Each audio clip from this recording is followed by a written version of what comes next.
What up? What up? What up? It is me. It is me, your girl. Hold on. Wait a minute.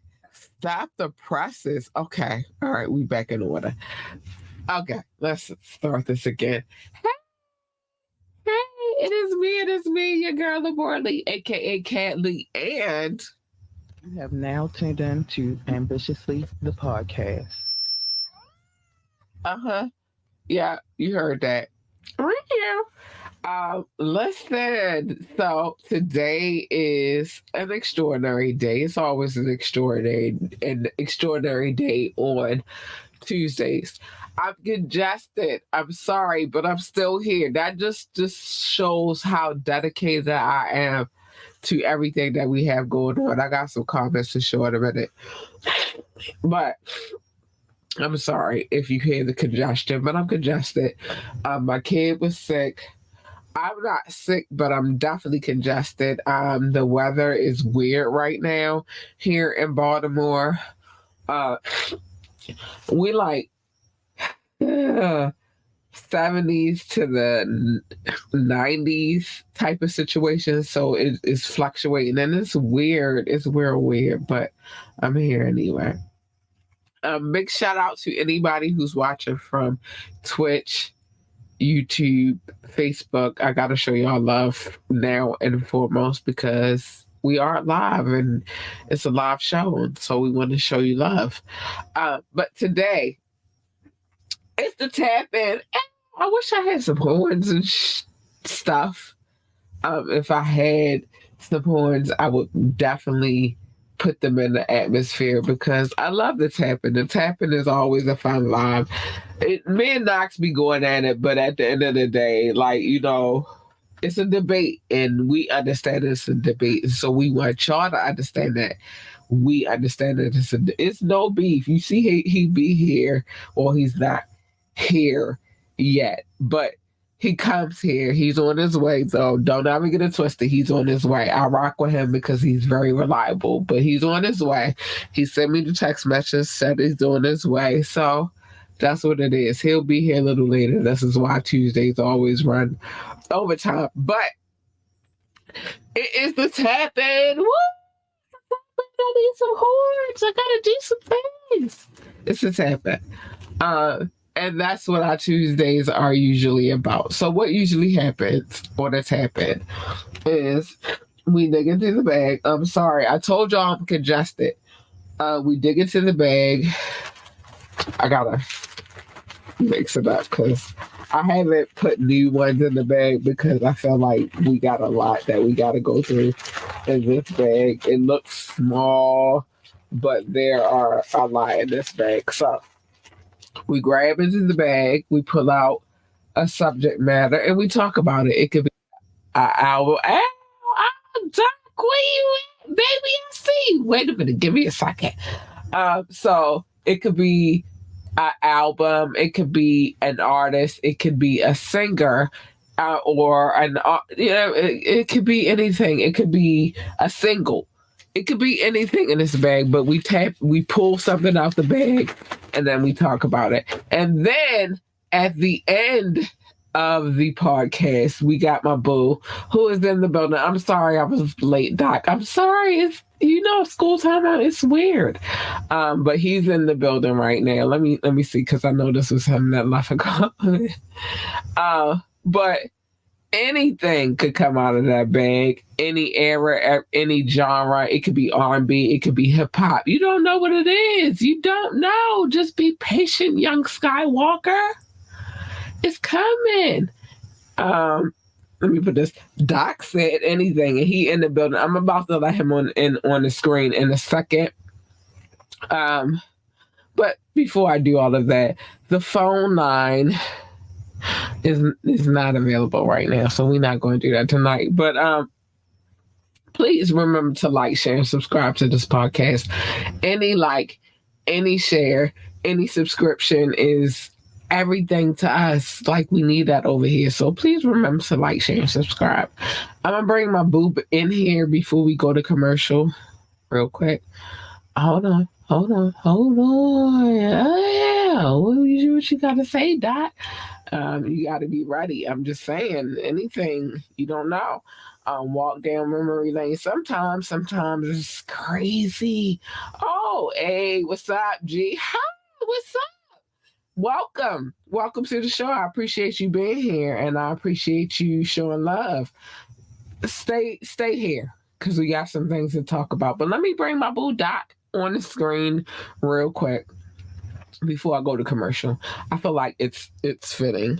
Um, Let me see. And somebody just laughing. Hi, Doc, Hey, baby. Kat, what's up? You doing good? Hi. Listen, I bought you one before I got to the commercials tonight. Listen, you gotta be on here full time. And if you're gonna be employee of the show, sometimes you got to do full time duties. That's all I'm saying. So I'm gonna go to this quick commercial and I'm gonna come right back. All right. All right. All right, be right back. What they're offering might just have you in the mood to get naked. Flex offers $100 off a six-pack of wine for $39.99, including shipping. Again, the offer is $100 off of a six-pack of wine for $39.99 with shipping included.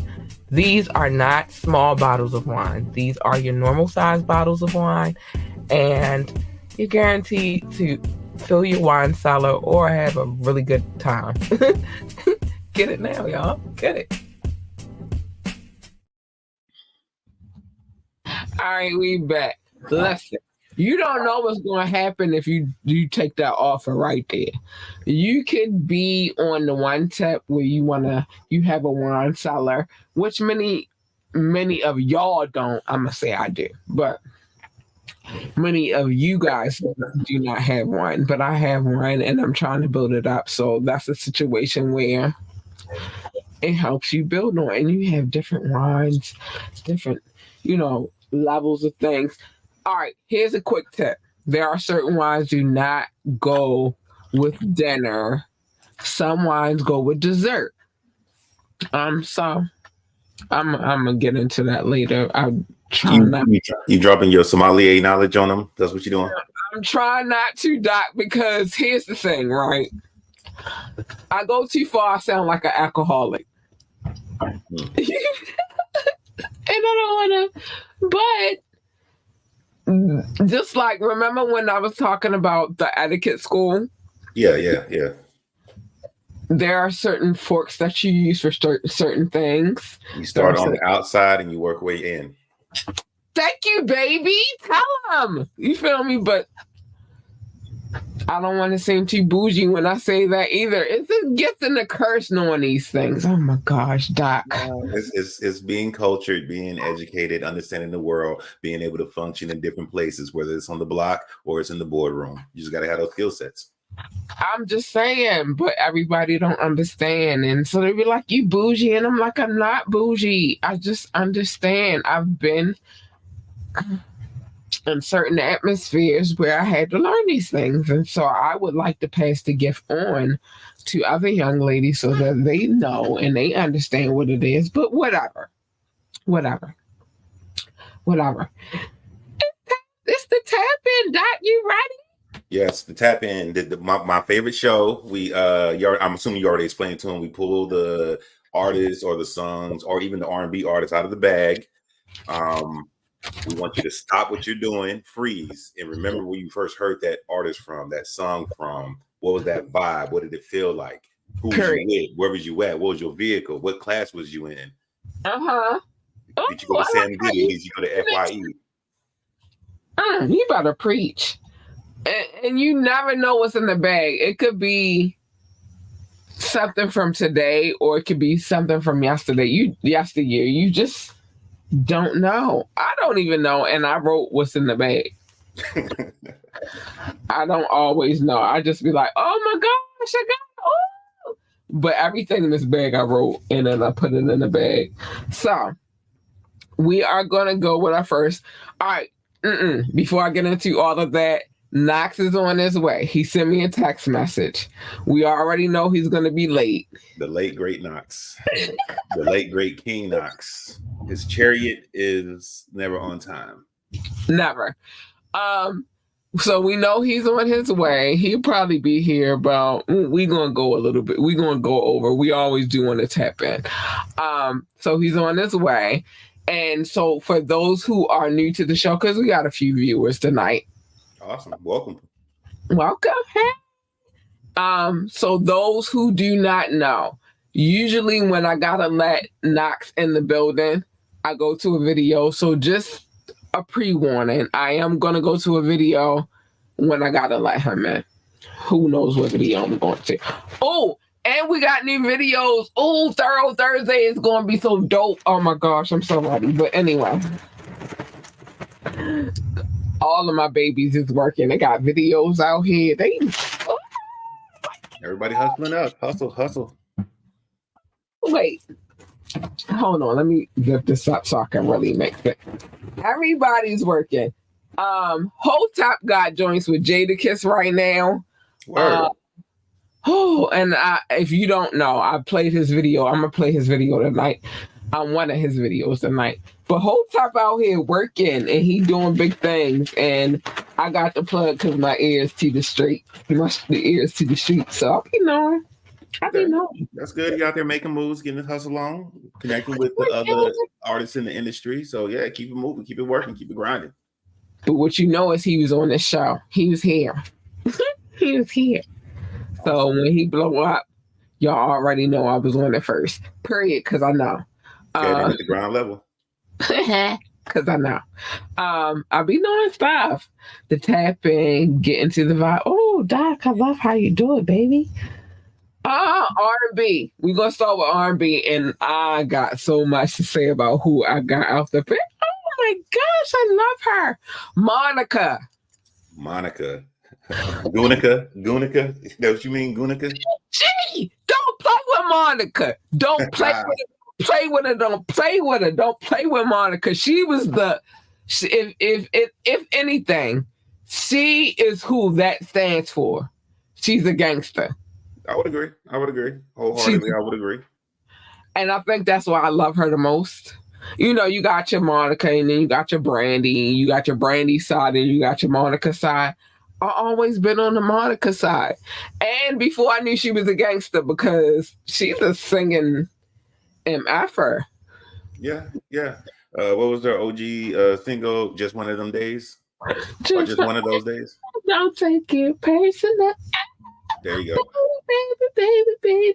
Oh, okay. So, where were you at when you first heard this song, or first heard it? So, to be honest, me, Brandy, and Monica, we all in the same age region. Mm-hmm. I was like, it came out. It was on the box. The box. The box. I feel some kind of way that I always got to go back there, Doc. But it makes sense. It's my world. That's what I was living at the time. So the box was lit. The box was the joint. Y'all know that. They was on the box. I got two favorite. You probably can't even see them right now, and he was on the box. You can't see him. I can bring him down. Oh, I didn't tell y'all. I got the 50th anniversary bottle of Hennessy. It got Nas on it. Nas's lyrics. Wait, is that new? That's new for this year?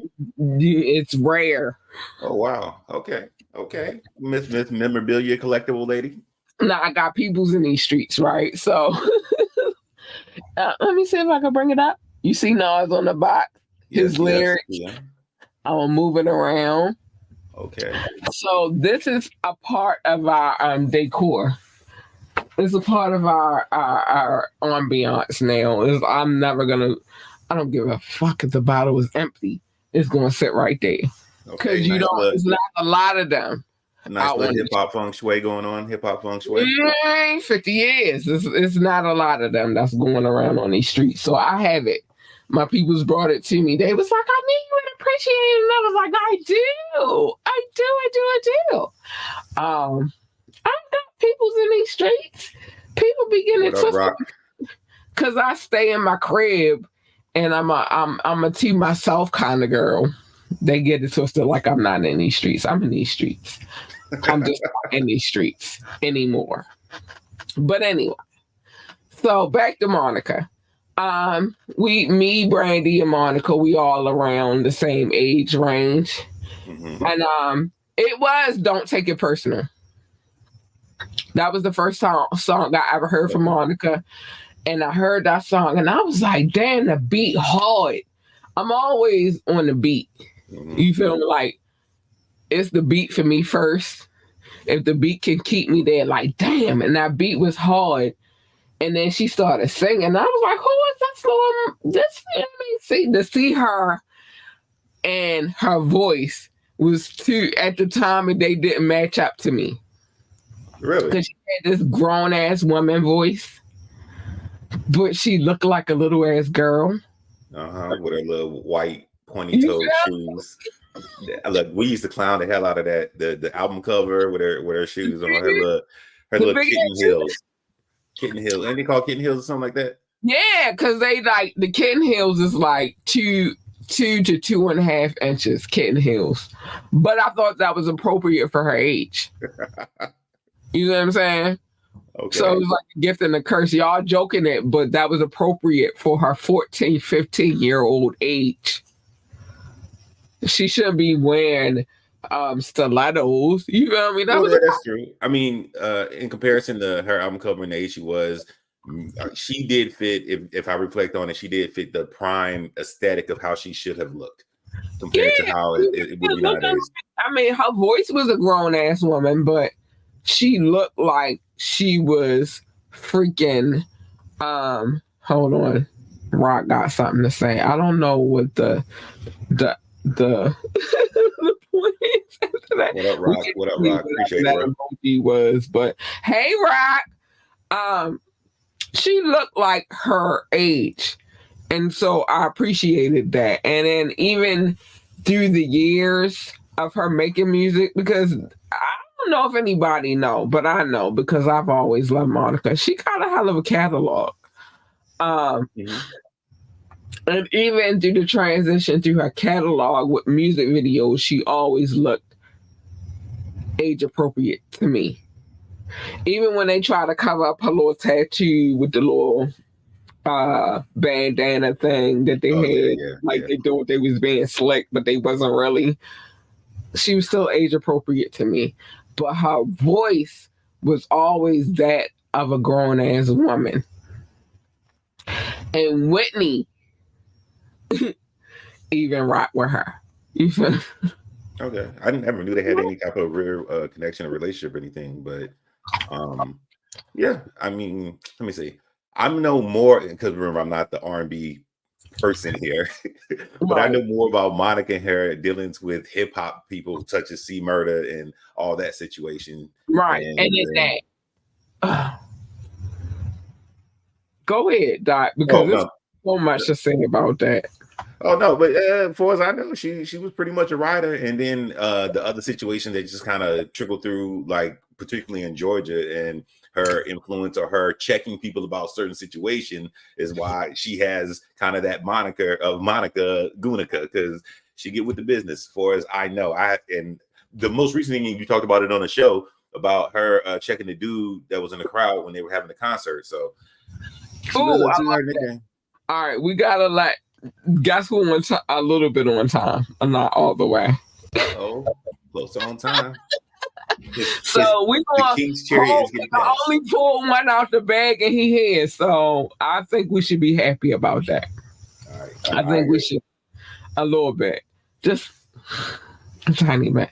So I'm going to let him keep the thought on Monica though, because I haven't even begun about my feelings about Monica. Let's see, we're gonna do Hotep real quick, because he's doing big things right now on these streets. Go Hotep, it's your birthday. This joint is called Changing by Hotep. Expect to hear more from this young man. All right, listen to the song. I'll be right back.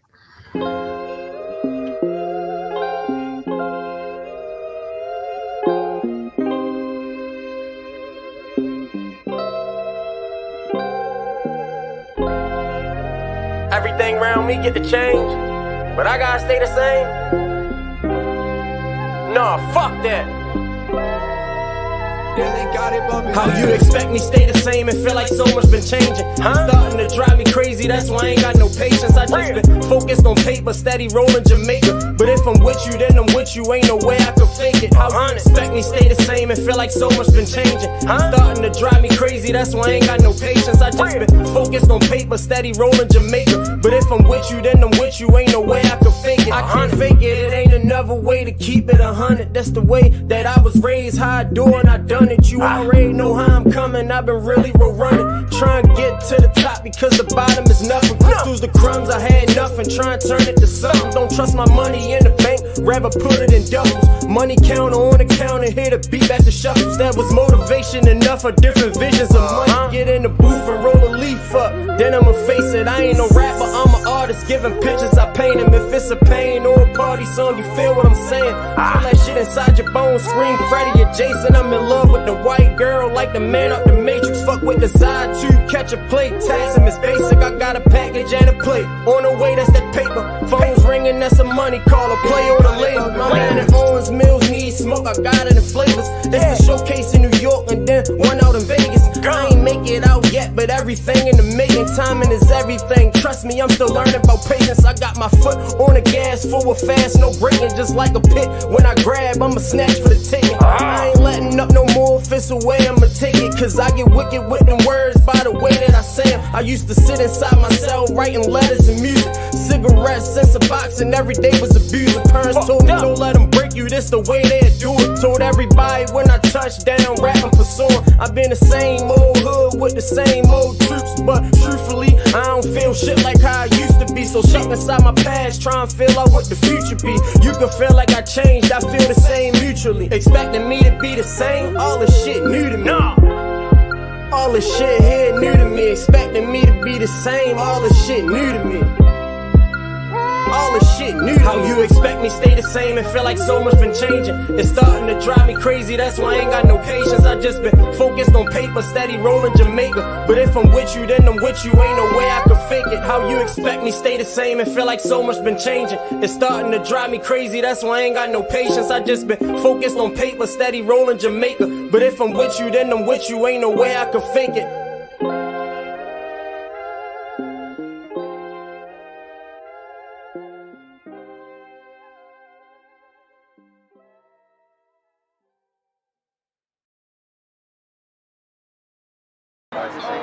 You said this not a brand, it's a lifestyle, real road runners. We been doing Not a brand, this shit is a lifestyle. Camera dummy, real road runners. Hey yo!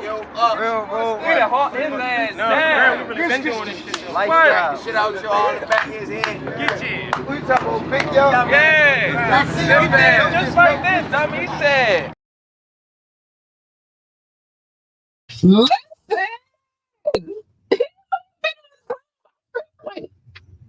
Yeah. I'm here. What's up, Doug? Knoxx, King Knoxx, what up, bro? I'm chilling, bro. I'm here. I'm living with y'all. What's happening? Not much, chilling. Super surprised you on time. I don't know what's going on. Your timing is becoming impeccable, immaculate, King. I had to step it up, you know what I mean? All right. Salute, sir. Salute. Yeah.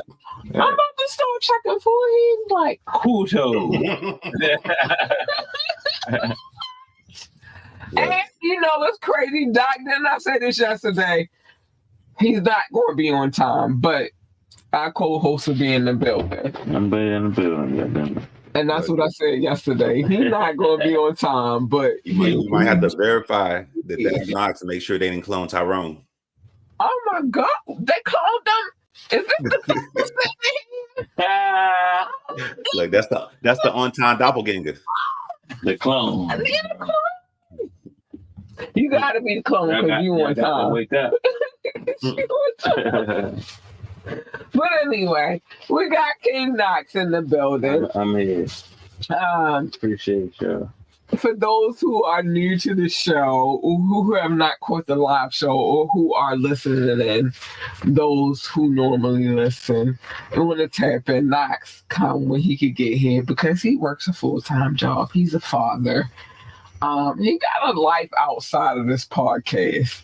That's why he always get the pass. I'm But recording music. yeah, he be record. He got a lot of things going on. He's doing a lot. So that's why he make get it the pass. But he get the pass, but he gotta know, even though he get the pass, we got jokes. I know they're coming, you know. I know they're coming, so you know. I just get myself prepared for that. Yeah, we got jokes for days. Doc, you always got them, baby.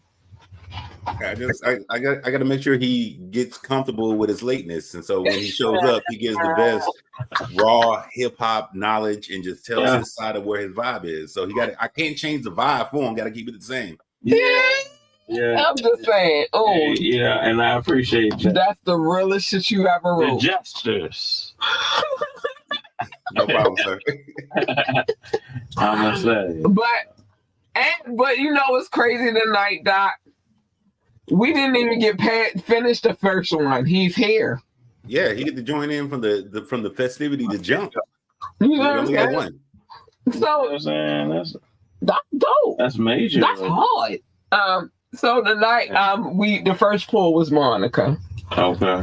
Doc, did you have anything else you wanted to say about Monica?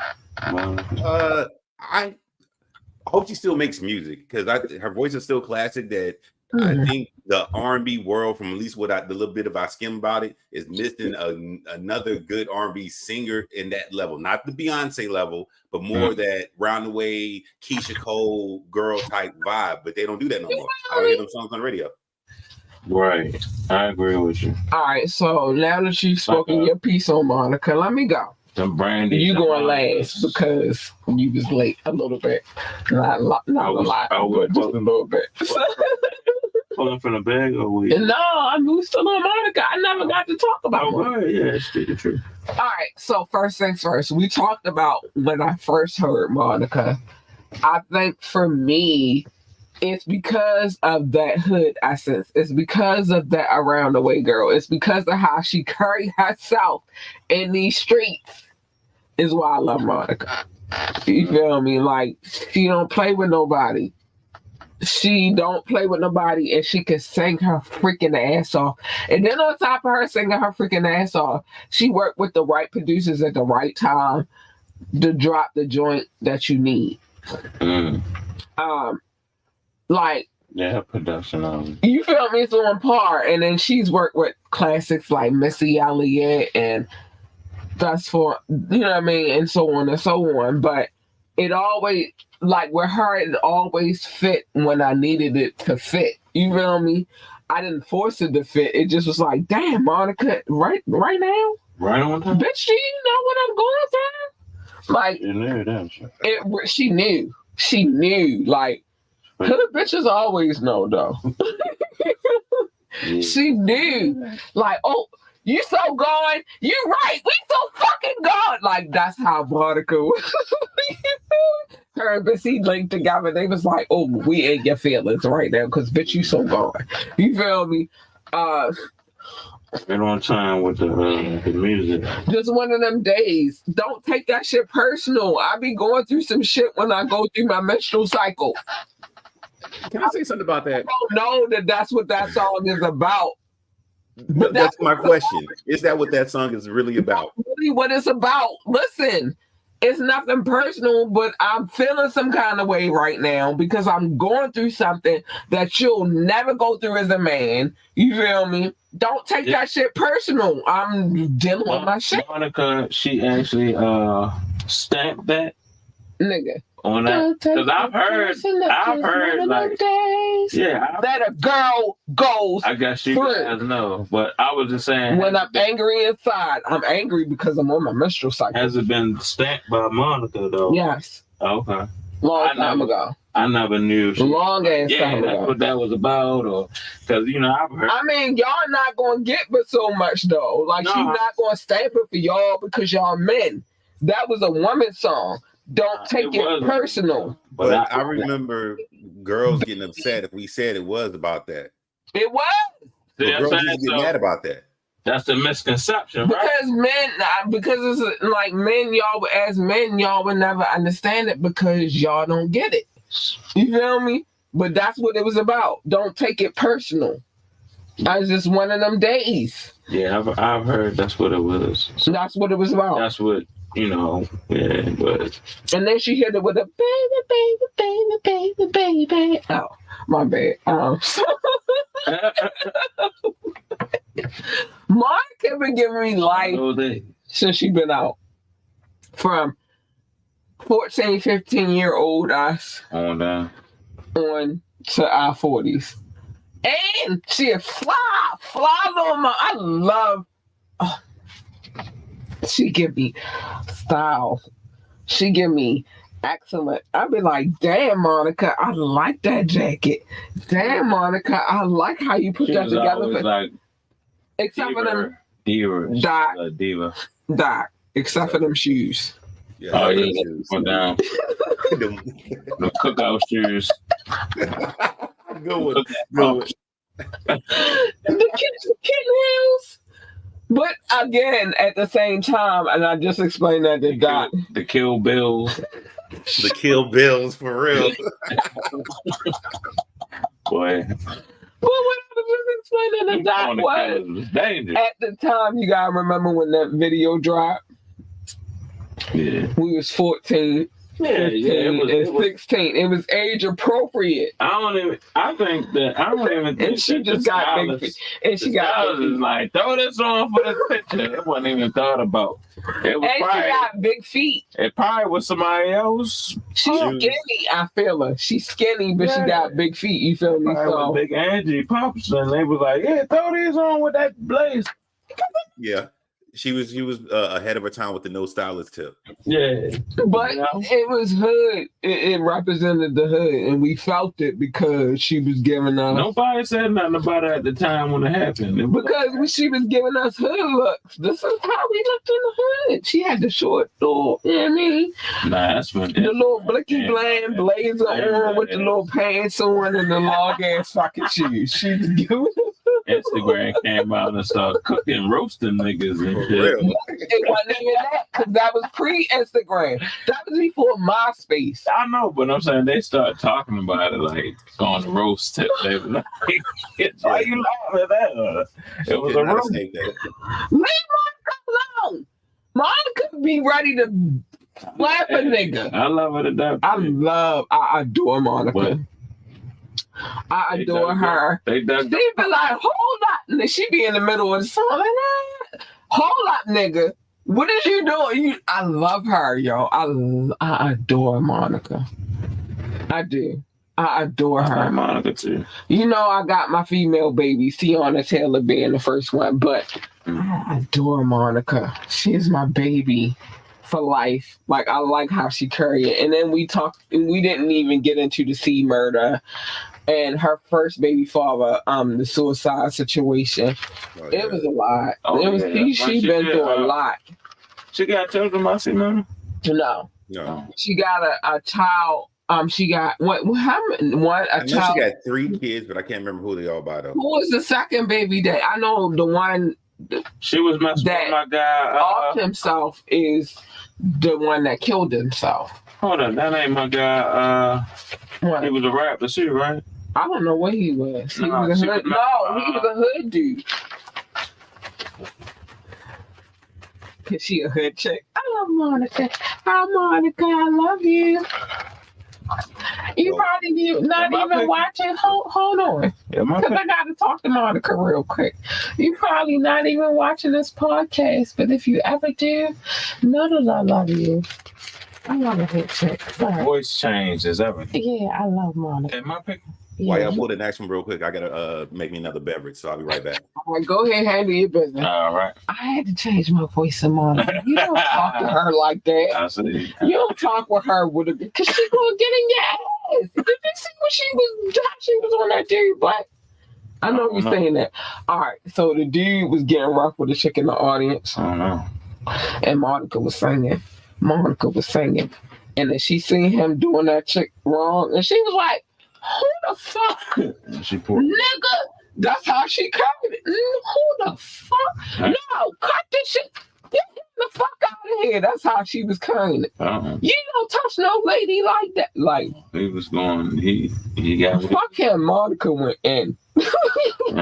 She jumped off the stage. She was ready to go to war. Her little skinny ass was ready to go to war. Yeah.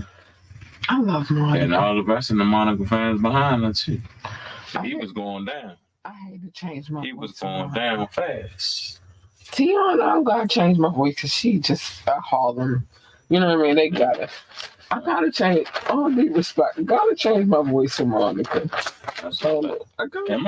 Yeah, you picking, babe. I'm gonna change my voice for Monica. I just had to mix it up. Okay. I gotta respect Monica, and I gotta change my voice for her. Oh my gosh. We'll go from Monica to Bobby Brown. Oh shit. Bobby Brown. That's my prerogative. King of R&B. I'm gonna do what I want to do. I love Bobby Brown. But go ahead. What you want? You got started. Give me this. You got started because you picked Bobby was the man. You know what I mean? Yeah. Bobby, when he came out with you know what I mean, My Prerogative and all that, he was that. Shit. It was that. I'm gonna go last. What you want to say? He was the bad boy. Like, it's Bobby. Couldn't lose Bobby at that time. Yeah, man. He had his time. He had his era. You know what I mean? Whitney wanted to keep that. She said, keep that alive. Can I do my? Y'all don't know. Like, I seen impersonation. Go ahead. She said, "That's mine." Oh, Bobby. That's mine. Man. You better lay low. That's what she told the bitch. Listen, they was like, Bobby, I love you. She was like, the jersey came out of her real quick. Yeah, that's right. She from Jersey. And she said, you better lay low. I remember that. I seen that. That was funny. She said, it was interesting because I never thought, like, it was like, that's crazy how Hollywood has stuff. Yeah, they do. They have a lot of shit. Like that normal, like, people don't be knowing about them people. And Hollywood would have us believing that Bobby Brown is the reason why Whitney was an addict. Yeah, and it should have been vice versa. Well, they both were. No, he was not when he first got with her. Man, they both was. No, he was not fucking with her. Both of them hit. But he wasn't fucking with cocaine or fucking heroin. He didn't fucking with that. I was about to say, in my opinion, what I think kind of happened was, I think he probably dabbled because he had money. He probably dabbled a little bit of drugs. But because Whitney was such a big popular star, she had access to the good stuff. And he probably was like, hey, well, let me try. And then next thing you know, they both out there talk about. Listen, it's a couple things that I'm going to put into the atmosphere real quick. First things first, Whitney was dealing with Eddie Murphy. Yeah, okay. Whitney, yeah, okay, nigga. He was hanging with Rick James and all the motherfuckers. That's what I'm saying. They all was living. So but he wasn't with her when she was doing all of that shit. And it was like 90s. Was that 90s? He started beginning late. She was already in the like this. Even she admitted it. So as much as everybody want to go against the grain and say, oh, no, Whitney said it. It was not Bobby first. It was her first. All right. And so everybody got this perception of Bobby Brown, like he a bad boy. He did this, but Whitney said it herself. That he wasn't there. He was drinking, he was smoking weed and shit. The look of everything made it look like because he was a bad boy. Whitney was like a and she was a good girl. Right. I was like, wow, when all that came up. So yeah, she was a church girl and he was the bad boy, but really what it boils down to is she was a church girl. Yeah, she was a church girl. I still believe that Bobby kind of did his own thing. It probably I think he had more. He probably had more control of like himself of like, you know what I mean, versus her. How she did, because she was like, yeah, man. She was out there. I think that, and he did get clean before her. You know what I'm saying? It's a difference. You can kind of tell who was kind of the. We live in Baltimore. You just like, one of your uncles. Like, let me get right. Thank you for continuing what I was getting ready to say. We from Baltimore. We know what it looks like. You feel me? Parties. It's not even that because I got some uncles that don't give a fuck. You feel me? But it could come out at any moment. But you can kind of tell who the fuck led the campaign. I say it like this: Bobby Brown was a bad boy, but if you know anything about church girls, that's all I gotta say. Thank you. Hello. They like the bad. You know anything about church girls, and you they the most wildest. About anything about island girls? They the ones that be already hit all of it because they got to fight. They got a rebellion in their heart. Go ahead, Bobby Brown. You no, you making up for go ahead. You making up for Miss Time, my nigga. I done been we talking about Benny the Butcher. I didn't get a chance to say myself about Bobby Brown. No, you not. No, hold him. Go ahead, baby. I thought we was done with it. Go ahead. Go ahead. What you was doing? I remember OG Bobby Brown set was whole New Edition and stuff because my parents, they grew up, they had New Edition playing all the time. But Bobby Brown really didn't send out to me till he went solo, My Prerogative, because then I got my little Gumby haircut when I had hair. Right. I was rocking that the little suit stuff with the one they weren't even hard bottoms. They were the little shoes with the tips on it. Yeah. You remember those? I do remember them. I do. Yeah, so I was rocking all that. And then he had his nice little run when New Edition got back together. But my favorite thing that stands out about Bobby Brown, when he jumped out of the helicopter with Ja Rule. Come on, I know y'all getting bored dealing with them. He was signed the fucking Murder Inc. I remember that shit. That was my favorite part. He came back on her. Yeah, for real.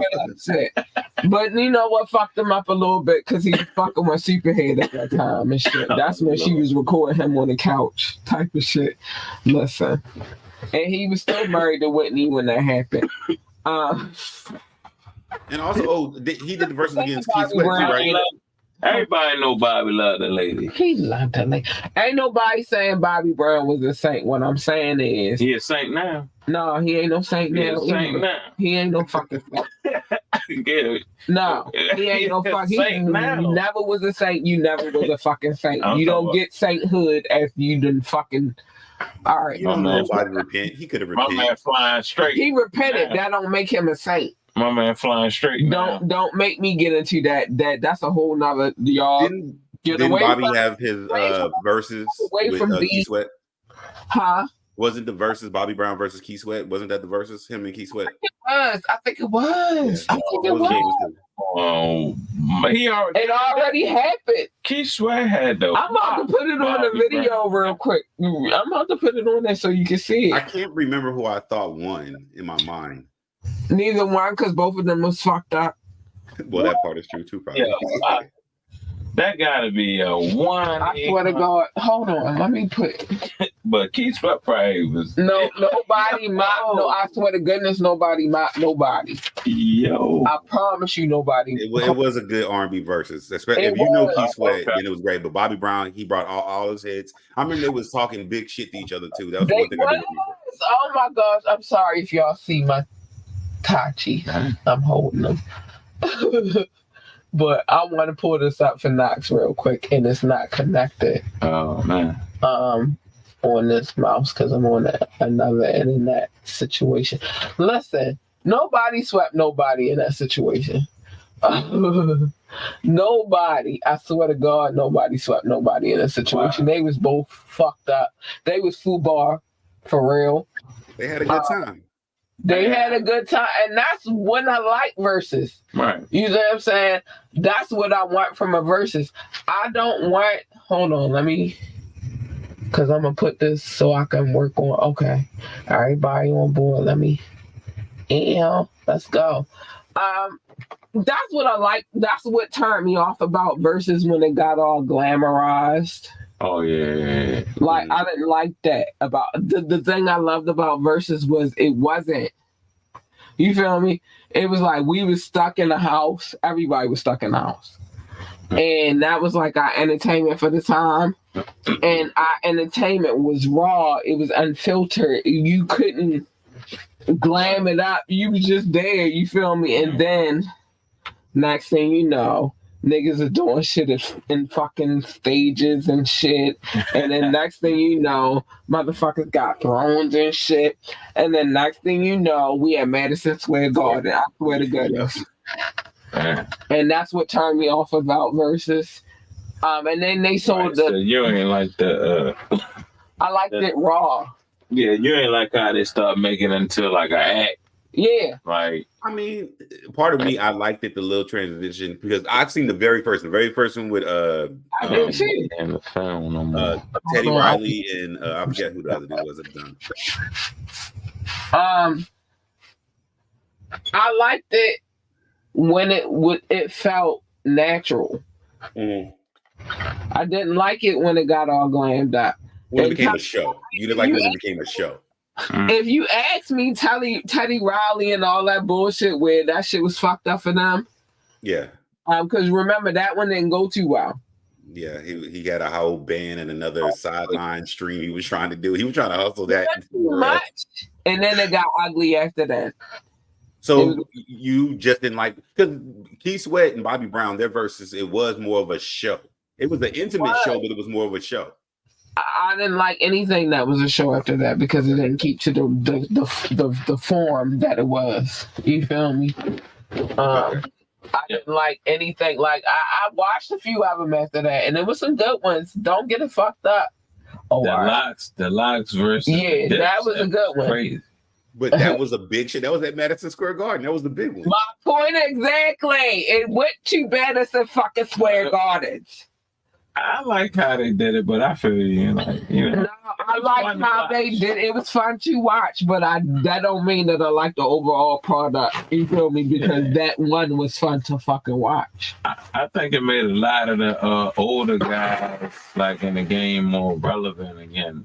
It was like another, it was like another lane for them. So I like that because.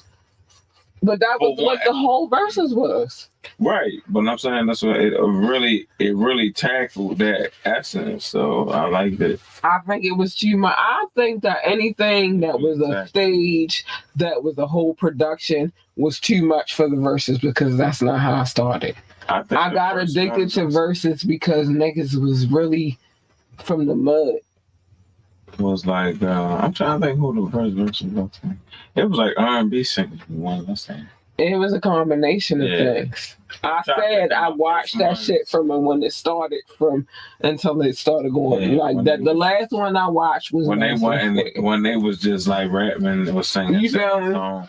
They wasn't doing like the whole shows. It wasn't like a stage. I liked it when they when they did it like that. I'm gonna give you one that had some production to it, but it wasn't too crazy. The DMX and Snoop Dogg one. That shit was good too. Personally, to me, those are the ones I like. I like when both of the artists were together, but it was like in a studio or at a strip club or just with a scene. It wasn't too much. Say again? It wasn't too much. Yeah, it was still a production, but it wasn't like a show. It wasn't like a concert, so that was good.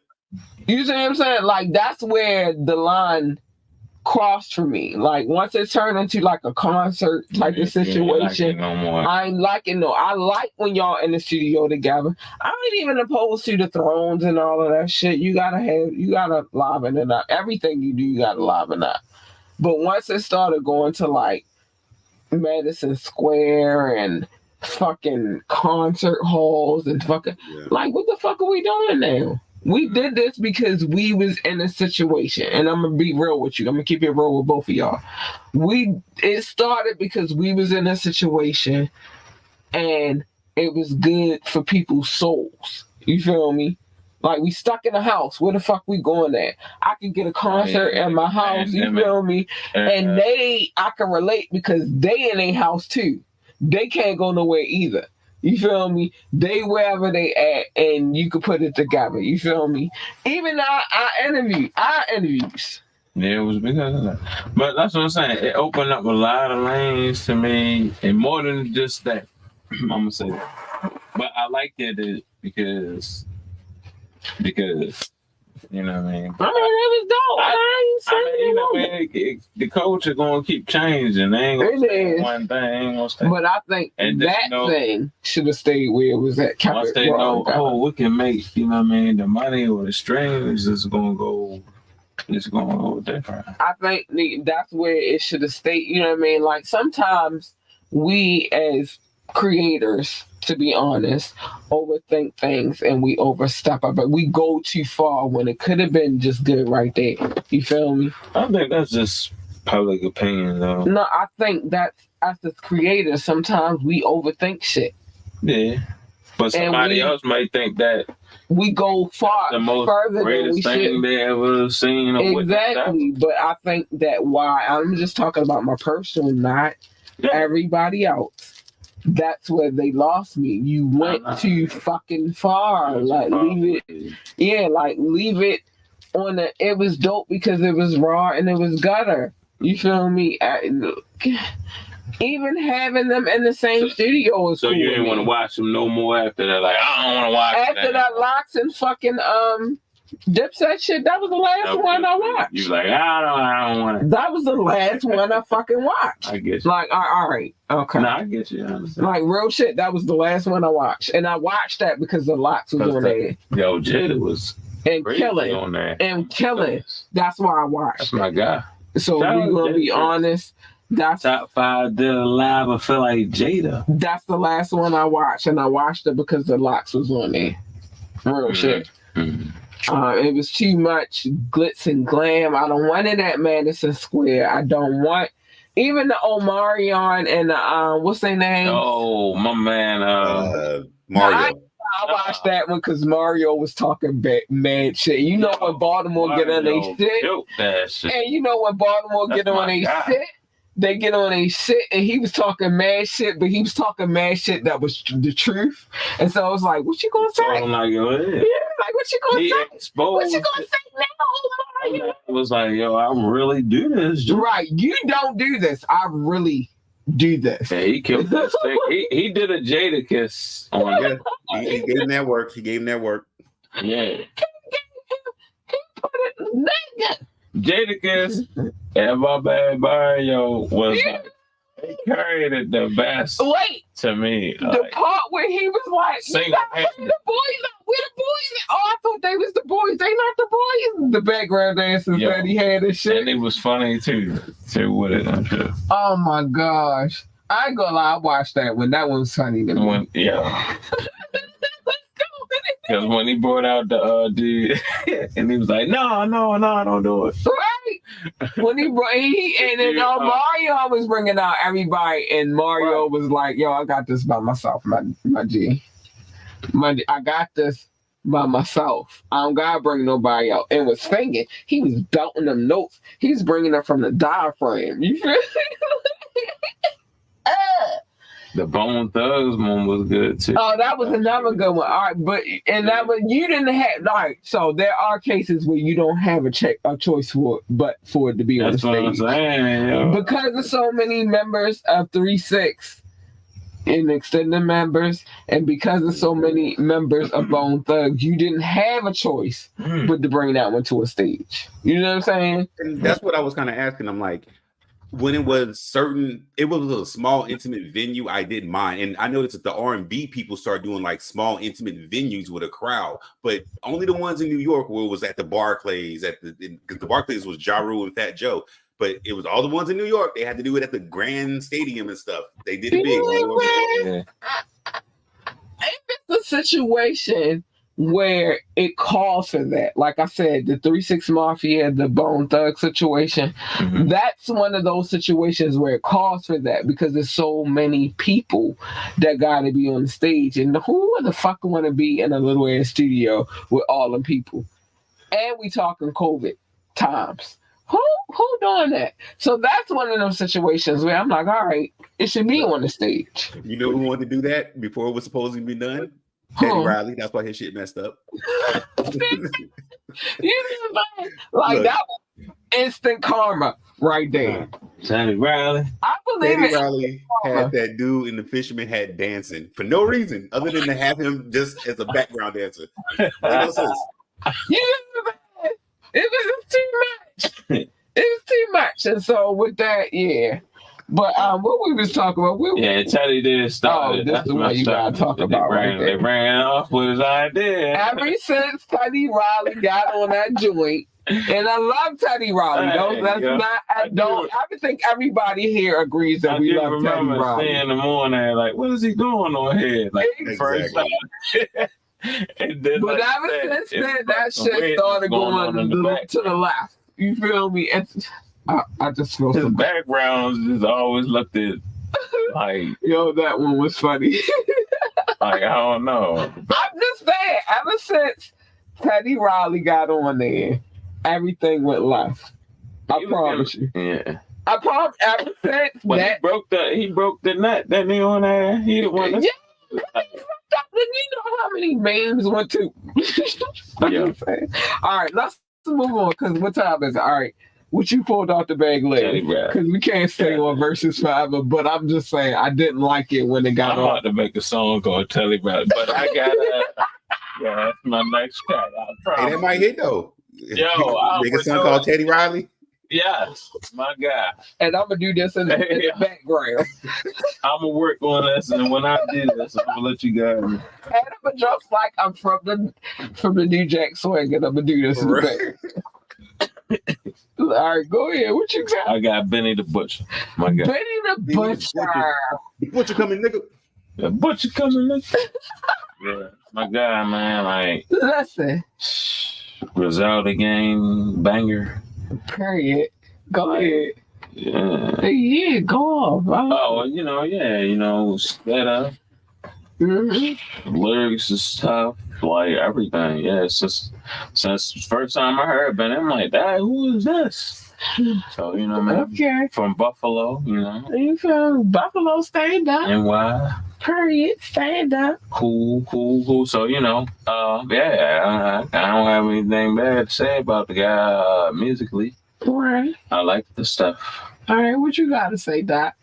When I first heard him, I was like, this is like not old school, but real New York rap. Where are they from? And I'm like, wait, they ain't even from the city. They're from Buffalo, but like they go hard. The whole little Griselda clique. When I started getting some mixtapes circling around through them and downloading their stuff, I was like, yo, these dudes can rap. And he can rap. He's like a nice ass lyricist, like for real to the skill. Right. So Conway another machine, like he's all right. So let me just say, I'm gonna put them all in, and I'm gonna separate them, and I'm gonna put them all in the box. Yeah. Y'all know how hard I am. Both of y'all know. Right. I got burned at the stake about Cameron. So you don't gotta bring this up no more. I'm gonna bring it up as long as I was burnt. Y'all niggas is getting this burnt. Man. So I got burned at the stake behind Cameron. But let me say this about them Griselda. He's not going down. No, I'm not talking about him no more because I already got burned at the stake. We are talking about Benny the Butcher and fucking Griselda right now. All right, so because we got to stay on for fuck him. I already got burned for that nigga. I'm not getting burned a second time. But when they came out, all of them as a collective, Mason. I really felt like, I don't know, but I felt like hip hop was like saved a little bit. Saved? Yeah, because of what's been going on and what we've been listening to and the waves that we've been going through. They gave me raw, unadulterated hip hop. Right. It made you feel like, oh, all right, it is some. And y'all don't know, but when it comes to hip hop, I get horny. Like, yeah. It made me happy down there. In my opinion, what happened with them, which was super awesome in my listening to music, they saved New York style rap. Not no drill New York rap, not no I'm from New York, but I sound like I'm down south type rap. They saved New York style of rap. So if I was redoing my catalog and I wanted some strictly New York sounding rap, some between the DMX and Rakim, I had their stuff. Right. I gotta agree with you there because it was a time when I Wait. Like the where New you York went at? style was kind of like, you know what I mean? It was like, all right. Did I say something? What? Okay, we good. Go ahead. Oh yeah, I was saying it was a point in time with music when I was listening to hip hop, man. Like it was like Doc said that like the New York type of style was like damn, like you know what I mean? Right. So and they brought it. They brought it back, like you know, it's like that hustler rap. Yeah. Like almost what Jay did. I feel like Jay did the same thing. Jay said, well, it was already evolving, but yeah, it was so fading for it was them. different for him, but yeah, like they was like the last of the dime to me, so they brought it back to Hawaii, official, like you know what I mean? Like, I respected him for that. I agree with both and of I like y'all. that music. I like that music, like you know, it's grungy. And the lyrics is like just like symphony. If you listen to the Fire Mix on Fridays, you gonna get some Griselda. Mm-hmm. Yes, that's true. You get a nice dose of Griselda. A period. You get a nice dose of my brick. Yo, that's what I'm on. Like I like that because that's what I mixes ass Doc. What Friday mixes like be like. Yeah. It be gully. It be you not getting no soft ass bullshit on a Friday. You getting some you getting that hip hop. You feel me? You getting that gully brolic rap. You feel me? That's what I Fire Friday. And that's what it is. It's like a genre for that, like you know. Yeah. Now I can't make that announcement just yet, but just say let's just say you want to get a variety coming soon. A little bit like story rap too, like there's a lot of like the story rap ain't as strong like how it was. Like I don't know, you get that on the Fire Friday. Like, I'm just saying with the Griselda. You get that on the Fire Friday because they in the mix. It's in the mix. But I like that because like a lot of artists can't tackle that. Yeah, but they handle that. And also with Griselda, I love that they use the certain type of beat selection. Their beats are super hip hop, super rap. East Coast beats. It's not you can't confuse it with any other sound it's very much a Wu-Tang sound to me. Right. That era of little static, little distortion, gritty. Lethargic, but not too like it's like hypnotizing a little bit. Like that's what I said, like symphony. Yeah, you be in it, but it's like, oh shit, did he just say that? I like all of them guys. Benny the Butcher, I like him. It's tickling the fancy. Yeah. Like to the listener. Like, you know, I be into that. So it is a hypnosis. Like it's a that they man, well that's another man. A whole nother. Yeah. A whole nother conversation. Shout out to that though. But I fuck with Benny the Butcher. I fuck with Conway. I fuck with the Griselda camp period, and like I said on the Fire Friday, you definitely hear them in the mix. They hard. They hard as hell, and I respect them, and I like what they brought to the table for the new age, younger generations.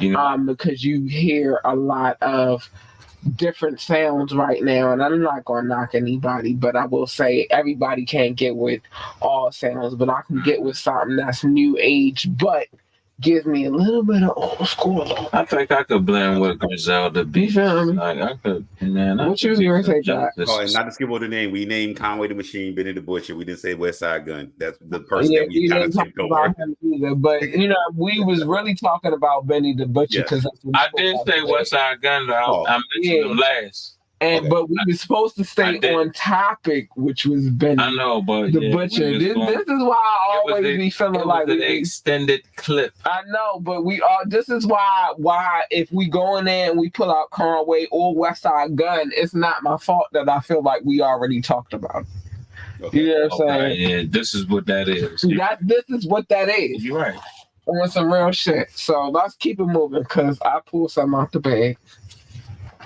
Hold on. Hold this. Okay. Hold this. Yeah. I pulled something out the bag. A star. You about to show some more memorabilia? It's Cat Lee show and tell time. All right, give me that back. No, I ain't. Give me that back. Wait, thank you, Hope. Thank you, Booby. Thank you, Booby. So I pulled something out the bag, and because I pulled it out, the bag, I'm gonna do it like this. What's that? Jigga, Reasonable Doubt, classic album. I had to take it off the wall just because it came out the bag. Because I pulled it out the bag, I'm gonna start first. One of the most. Because I pulled it out the bag, I'm gonna start first. It is my French. On this one, I'm gonna cut you. I'm sorry. Good. I apologize.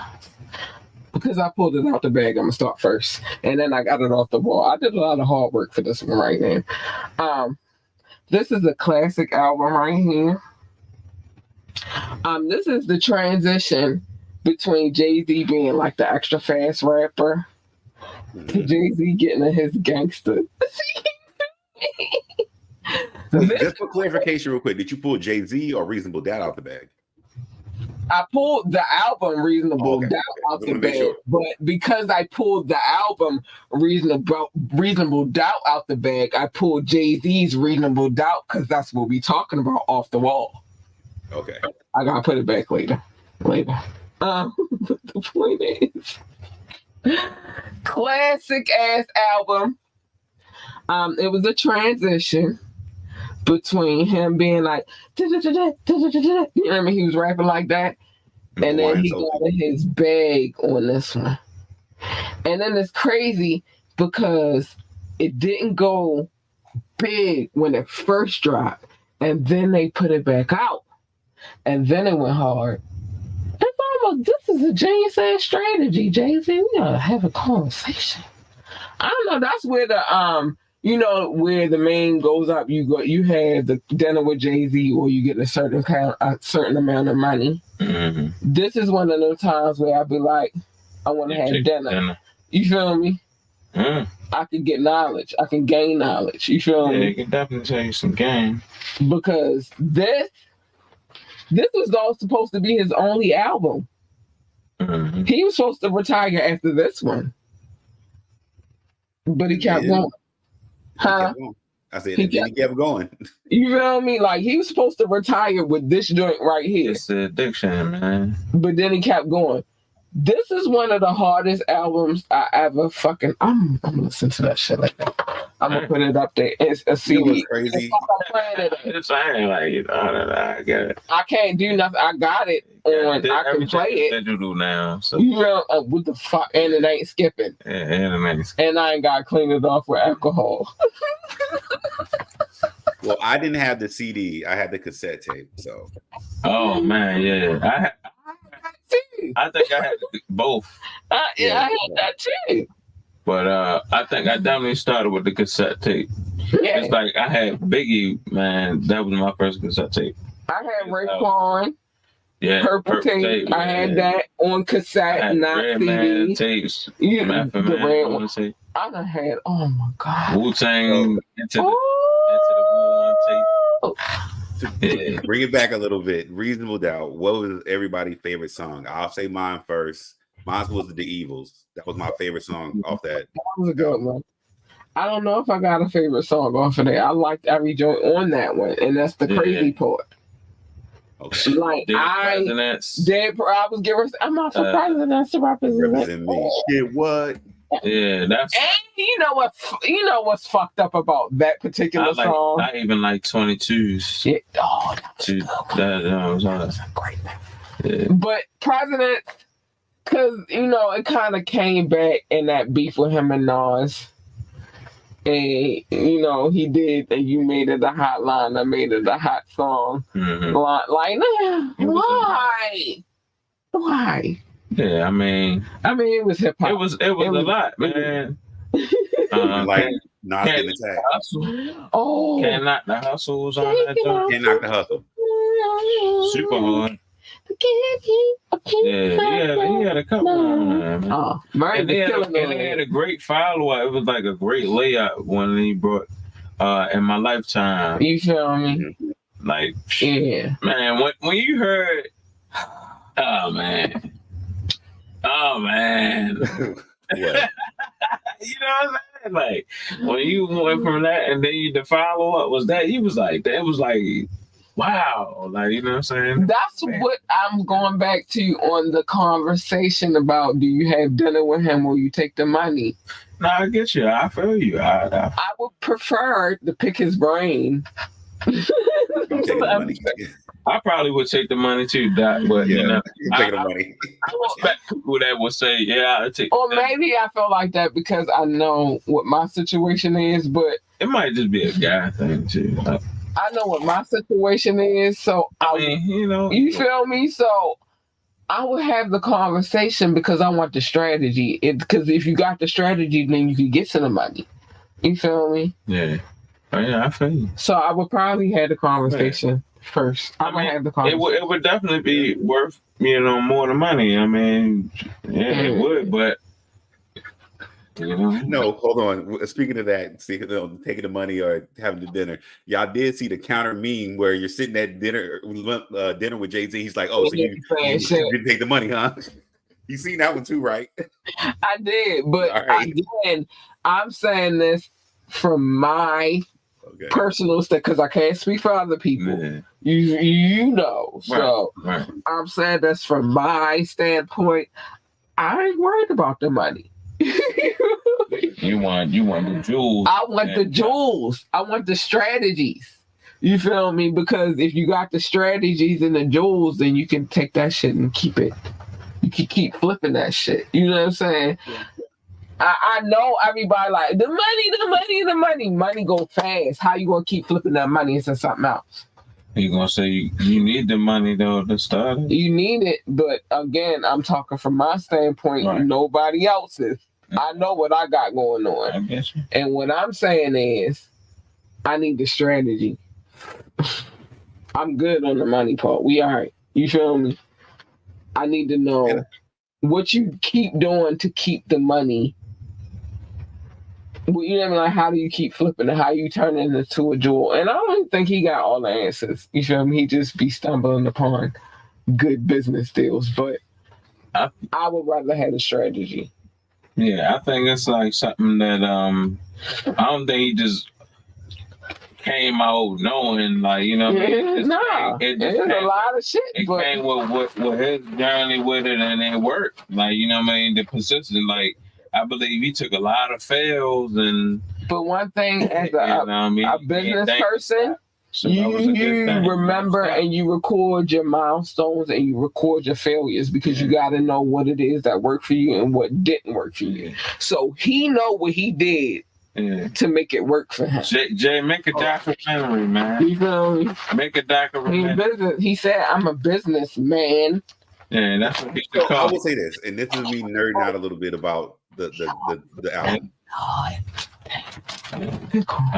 That'd be hard. What you say, Doc? I was gonna say this is me nerding out a little bit about the album. If I really think about what Kat is saying about having a meeting, in my opinion, Reasonable Doubt was released twice. What the key was, it wasn't just Jay-Z by itself. It was Jay-Z and then Dame Dash. And then also it was the perfect connection that he had to Biggie. To me, that is kind of why he is who he is now, though. It wasn't just this album, or it wasn't just Jay's business mentality at the time of Reasonable Doubt, in my opinion, if I'm really thinking about it for real. It wasn't Jay's business mentality, period. It was New York.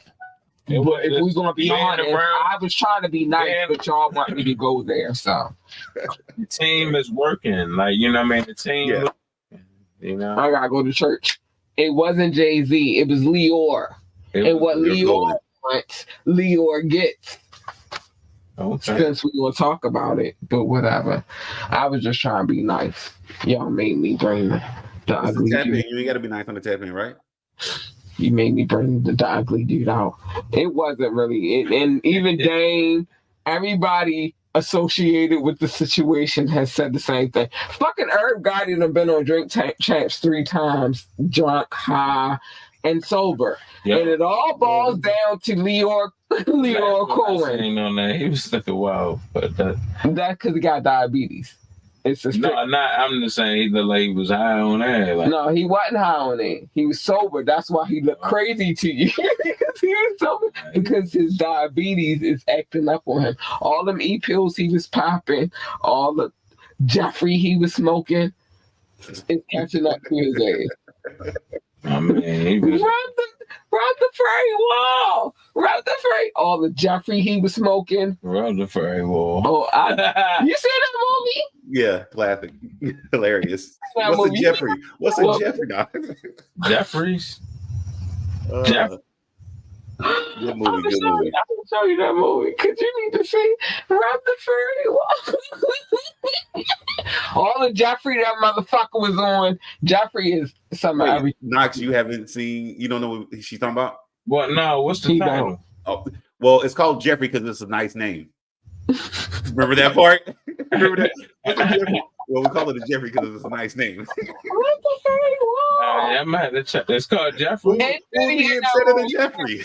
And Diddy is in that movie too. Oh shit. Diddy knows what a Jeffrey is. Jeff. That's who got everybody. Remember? We call it Jeffrey because it's a nice name. Who would be mad at a Jeffrey? Who gonna be mad at Jeffrey? Just think about it. You gonna be mad at the Jeffrey? I ain't no harm. Jeffrey, have you rubbing furry wall? Anything did anything Jeffrey, wrong when to I you? seen and visualized it, I didn't see any vice. Just say Jeffrey will have you rubbing the furry walls. yeah. Oh, all right. You got to see the movie. Yeah. Make sure he sees the movie. I'm gonna put him on. Out of place because I haven't. No, I'm gonna put you on. I promise you, I'm gonna put you on. I promise you. I promise you. I got like you. an alien. I got you. I gotta watch this. I got you. All right. Just remember, Just rub the from my furry. own Just movie remember. catalog. Just remember, rub the furry wall. But I don't give a fuck how much Jeffrey that nigga was on. He said this. He looked different to you. He looked different to you because his ass We was went to not high Baltimore off of the shit. and we wanted to get some chicken. Chicken box. And who did we die? I was like, what? This nigga said we was going. Our next show was in Baltimore, and I was going to attach a trailer with cars. The Ferraris, the Rangers, or whatever. And he said Bentley. I know a Bentley was in the mix. A Ferrari was in the mix. He was getting ready to put some shit, but he was getting ready to come to Baltimore and stunt on stunt and ride to the hood. After they got to their hotel, he was going to unlint. Get some chicken. Go get a chicken box. With some chicken boxes in the hood. He said he was going to unmount them bitches, and Nas, Ja Rule, Ashanti, and himself was going to ride through the hood. I don't think he knew where he was talking about.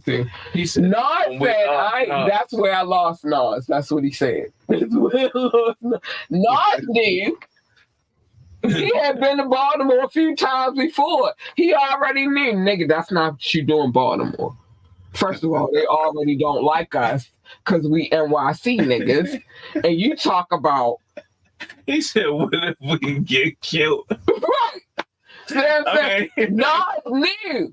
Nah, nigga, I ain't with your game plan. But he did say he was high off of E-pills. He was nigga?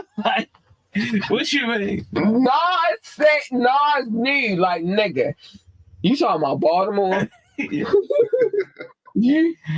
want to mount some shit to the tour buses, and you want some chicken boxes. You want to order chicken boxes, salt, pepper, and ketchup. Inside the building, you want to do what? In Baltimore? That's not a good idea. We gonna ride through. Me, you, Gyro, and Ashanti. Ashanti was gonna get the pass because she got a fat ass. She was gonna get away with it because she got the fat ass, right? Man, Nas was gonna get away with it because he's a legend. But Gyro and Irv Gotti was on the block. They was on the chopping fucking block. You not coming to Baltimore, first of all. it would have been so many people that would have just rushed the scene.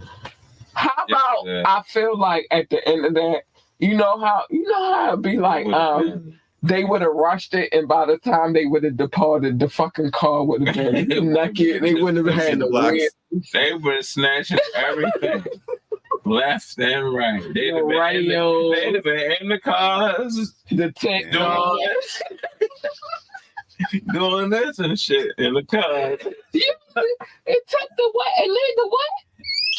You gonna do that in Baltimore? Yeah. That's why Nas was like, nah, nigga, you reckless. I gotta get the fuck away from you. Yo, so we die. That shit was crazy. That's why Nas was because he knew better.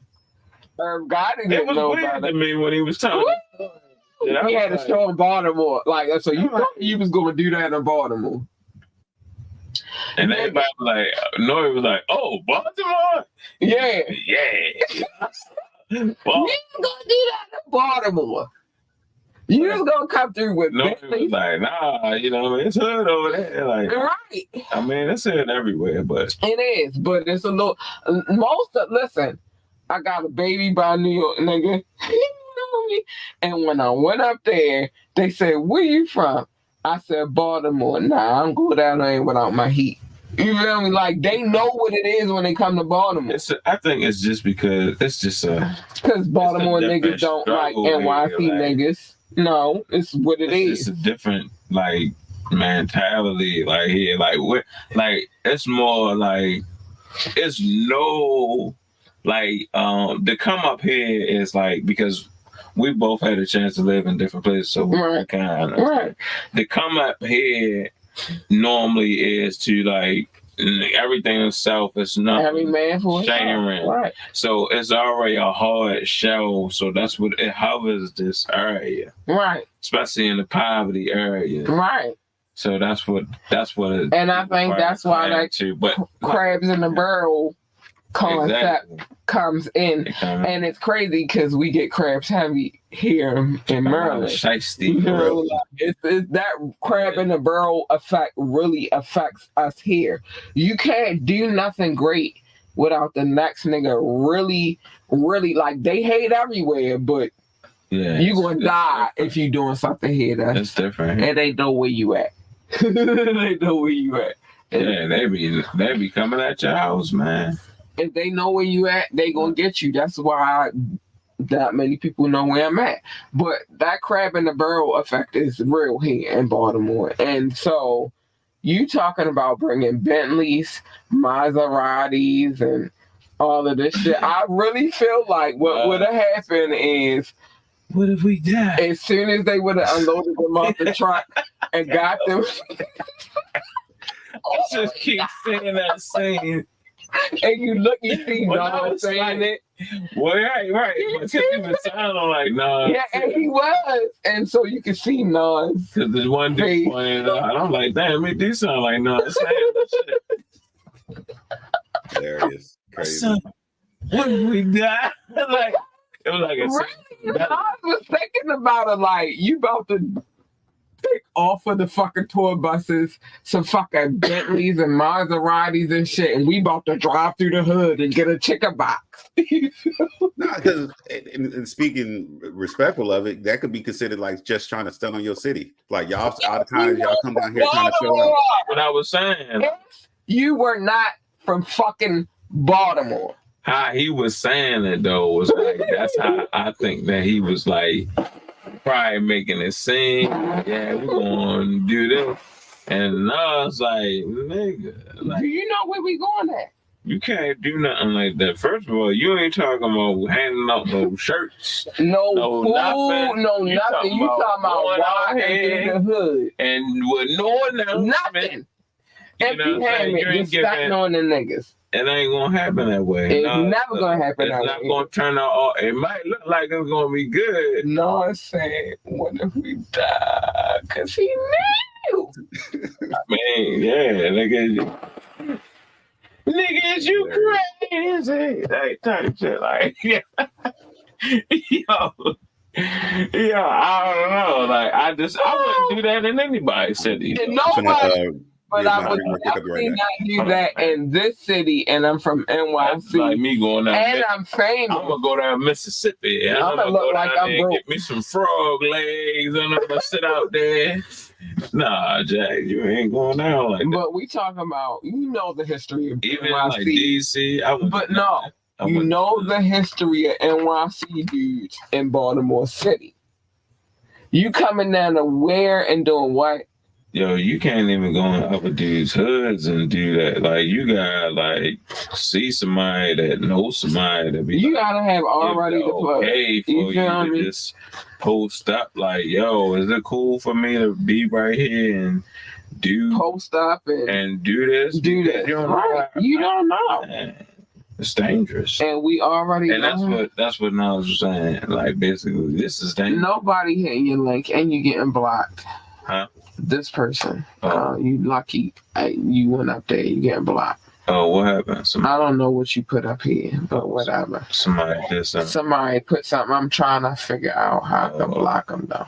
But anyway, you're not doing that in Baltimore City. That's just like not happening.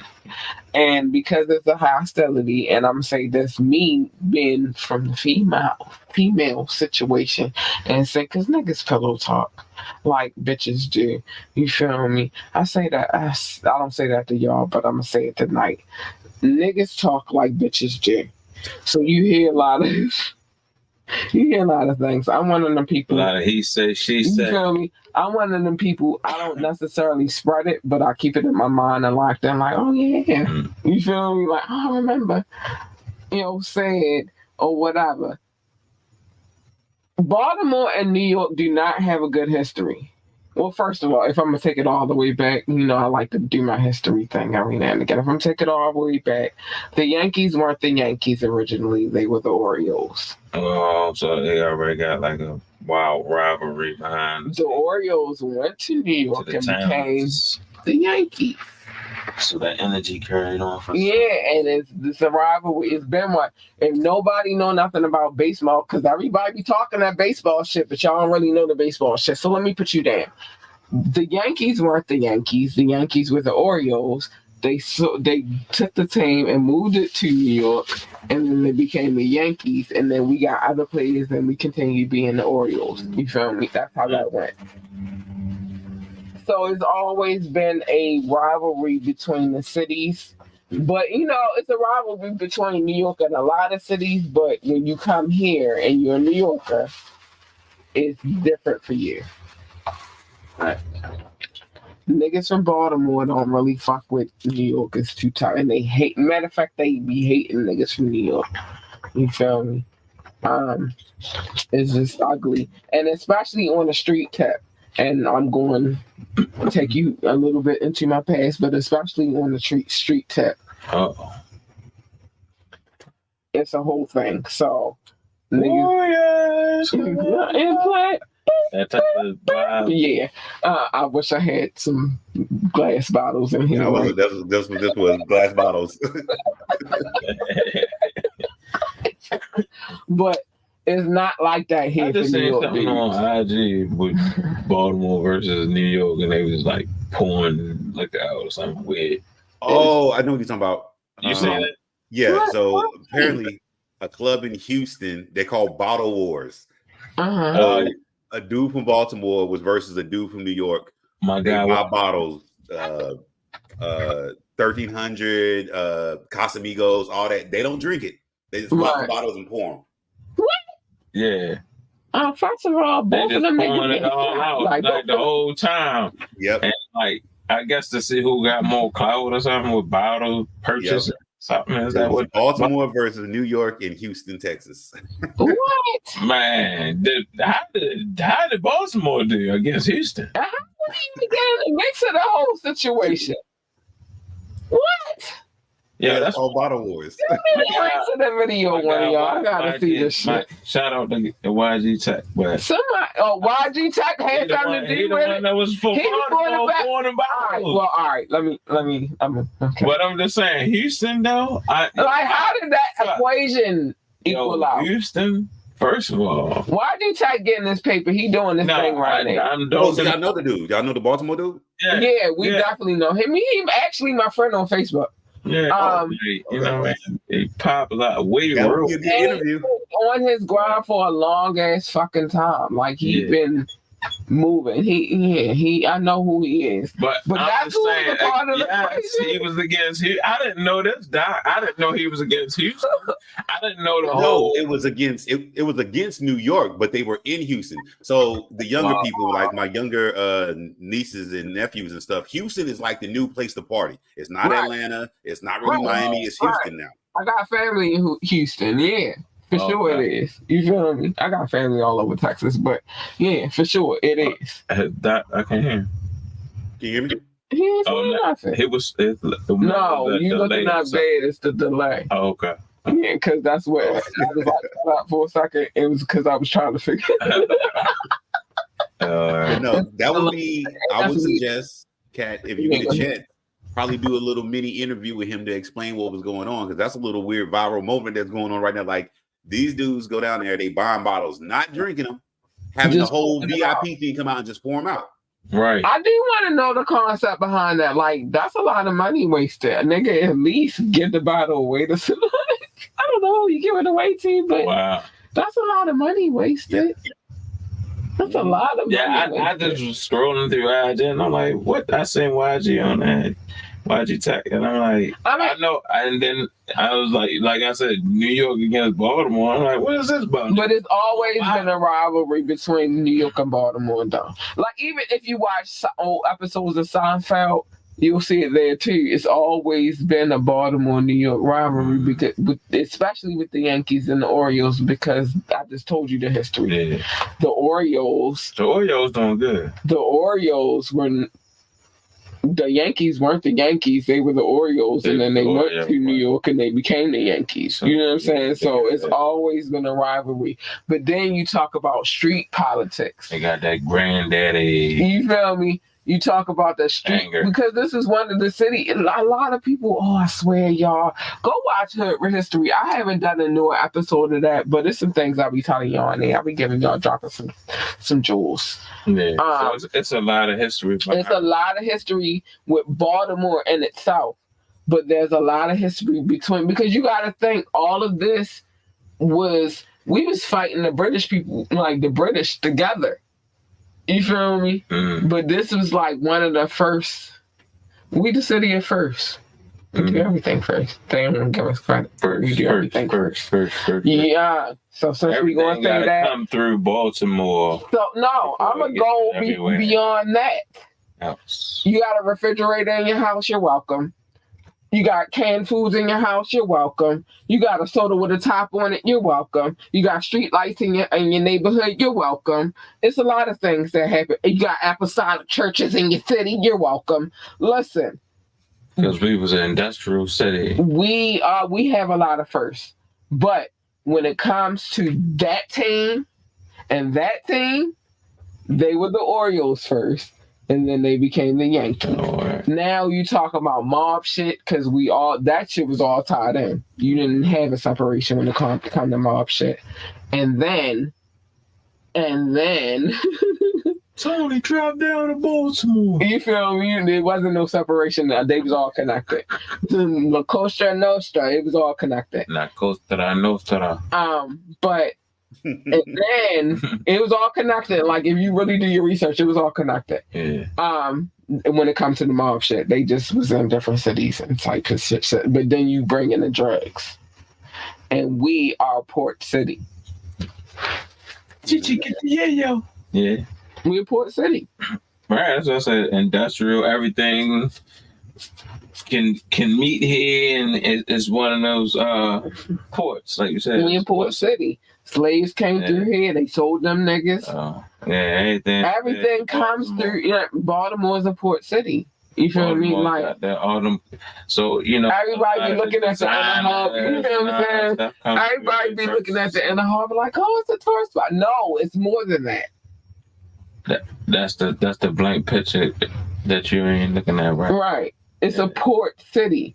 them fucking trailers that they be shipping on ships, they come here. Everything. You feel me? It's a port city. You feel me? But we are the city. If you do your research. Couple Jose's in there right now. You feel me?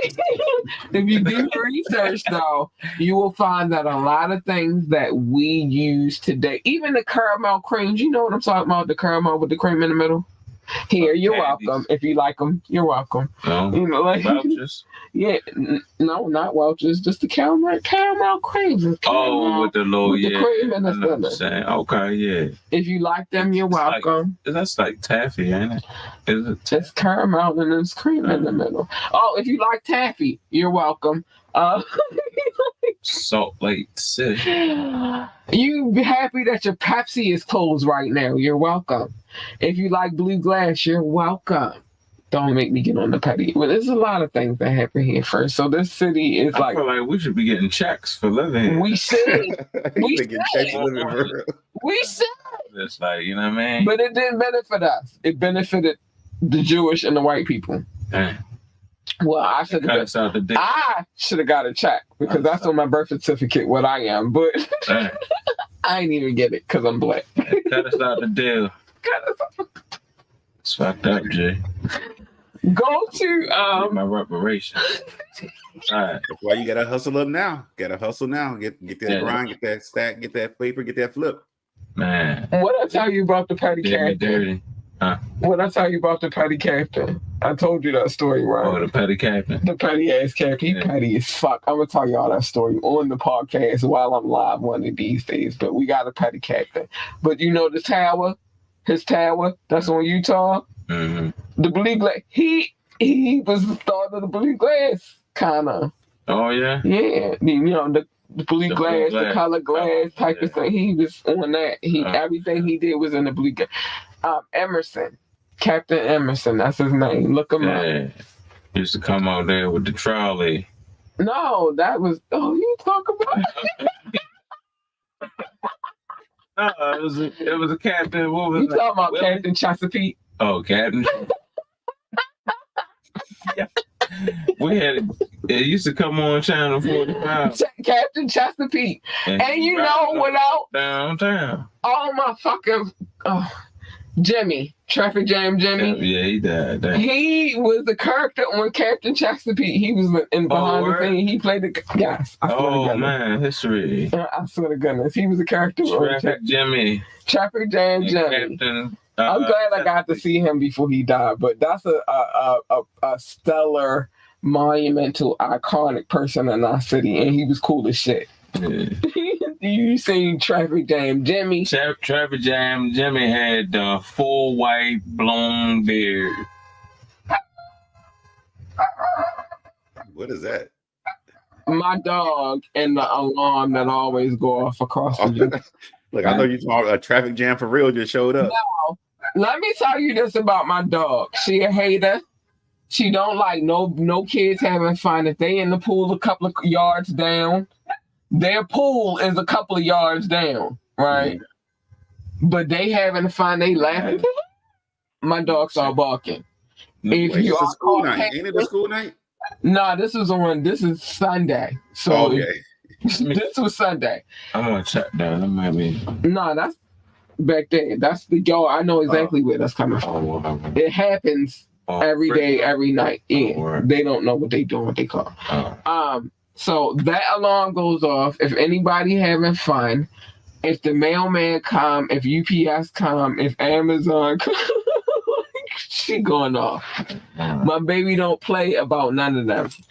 And she don't like Caucasian people. I don't know what that is because we never taught her that kind of fun. She was this is her second life probably. She don't like the Caucasoids. She probably was reincarnated. This is her second life. You know what's up. She be barking at them too. Like we was on a trip to North Carolina and we had to go stop at one of the rest stops so she could use the bathroom. She just started losing her mind as soon as she saw the Caucasoid. And I'm like, they not bothering you. Why are you barking at? I was embarrassed. Like, why are you barking at them? Like, stop. And she was don't know what happened in her past life. I don't know what happened in her past life. That's why I watch my mouth around her because we get crickets when it's getting closer to the fall time, and I gotta watch how I say it because her name is Cricket, so I gotta watch what I say. I watch my mouth like the bug. I can't say Cricket. I gotta be like, the bug was in there making all that noise because she be looking at me like, what you say, nigga? Like, she knows her name. So just because I'm curious, did we pull out another one or we oh no, we got on topic. Oh, all right, so what did you pull? I learned about Chesapeake Jimmy. Oh, the Wu-Tang. Right. I'm sorry. Traffic Jam Jimmy was that dude. He was that guy. Don't play with Traffic Jam Jimmy. All right, the Will. Of course. Wu-Tang Clan. Motherfucker. Man. What? Oh, okay. Go ahead. My bad. Go ahead. I'm sorry. No, you know, big influences to hip hop.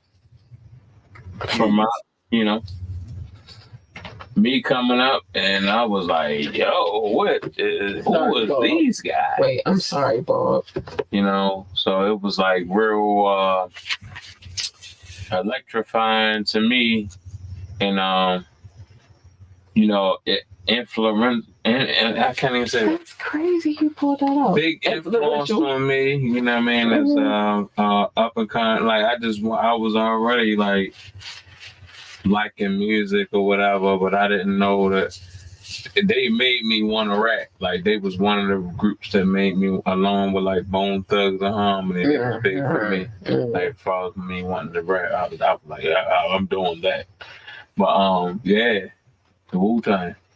It's me, motherfucker. Wu-Tang to me, that was straight getting into high school, coming out of middle school, I think. But it was at the time, the new New York sound to me. And then the whole concept of like, what is this, all this Asian culture, Wu-Tang Clan, the break beats and the samples from the Kung Fu movies that I used to love and watch. So that would always call my attention.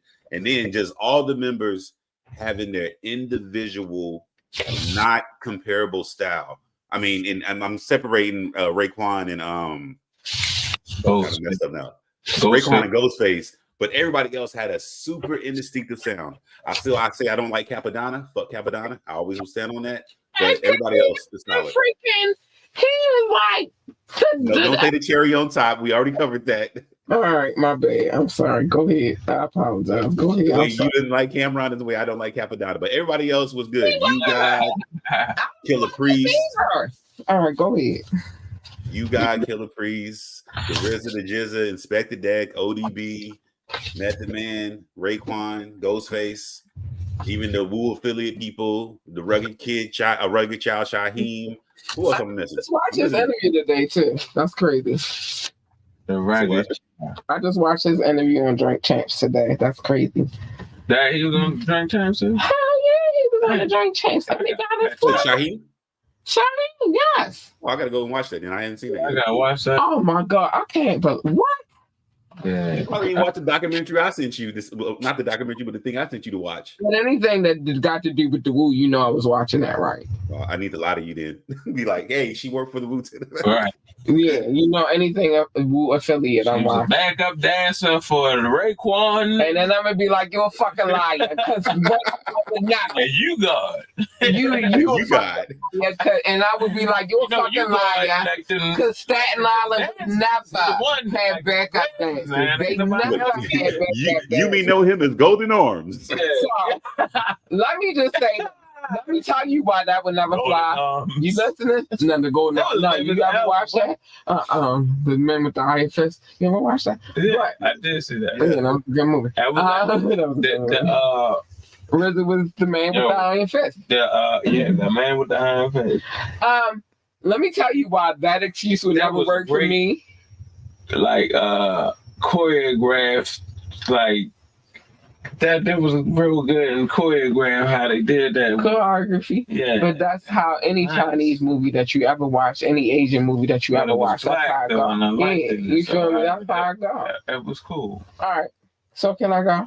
Good. Because it's Wu, motherfucker. You already know how you feel about Wu-Tang. Look at that. First of all, I got Old Dirty Bastard was one of my favorite Wu. I loved him a lot. I missed him. Rest in peace, the Old Dirty. Jizza, Meth, and all. All right, so let me say my stories real quick. I got a couple of them, right? First and foremost, I got in trouble when I was like 14, 15 because my little cousin was running through the house like, Wu-Tang Clan ain't nothing to fuck with. I was punished for like 2 weeks behind that. Because the only reason why he knew the song is because I kept playing it. So that's first.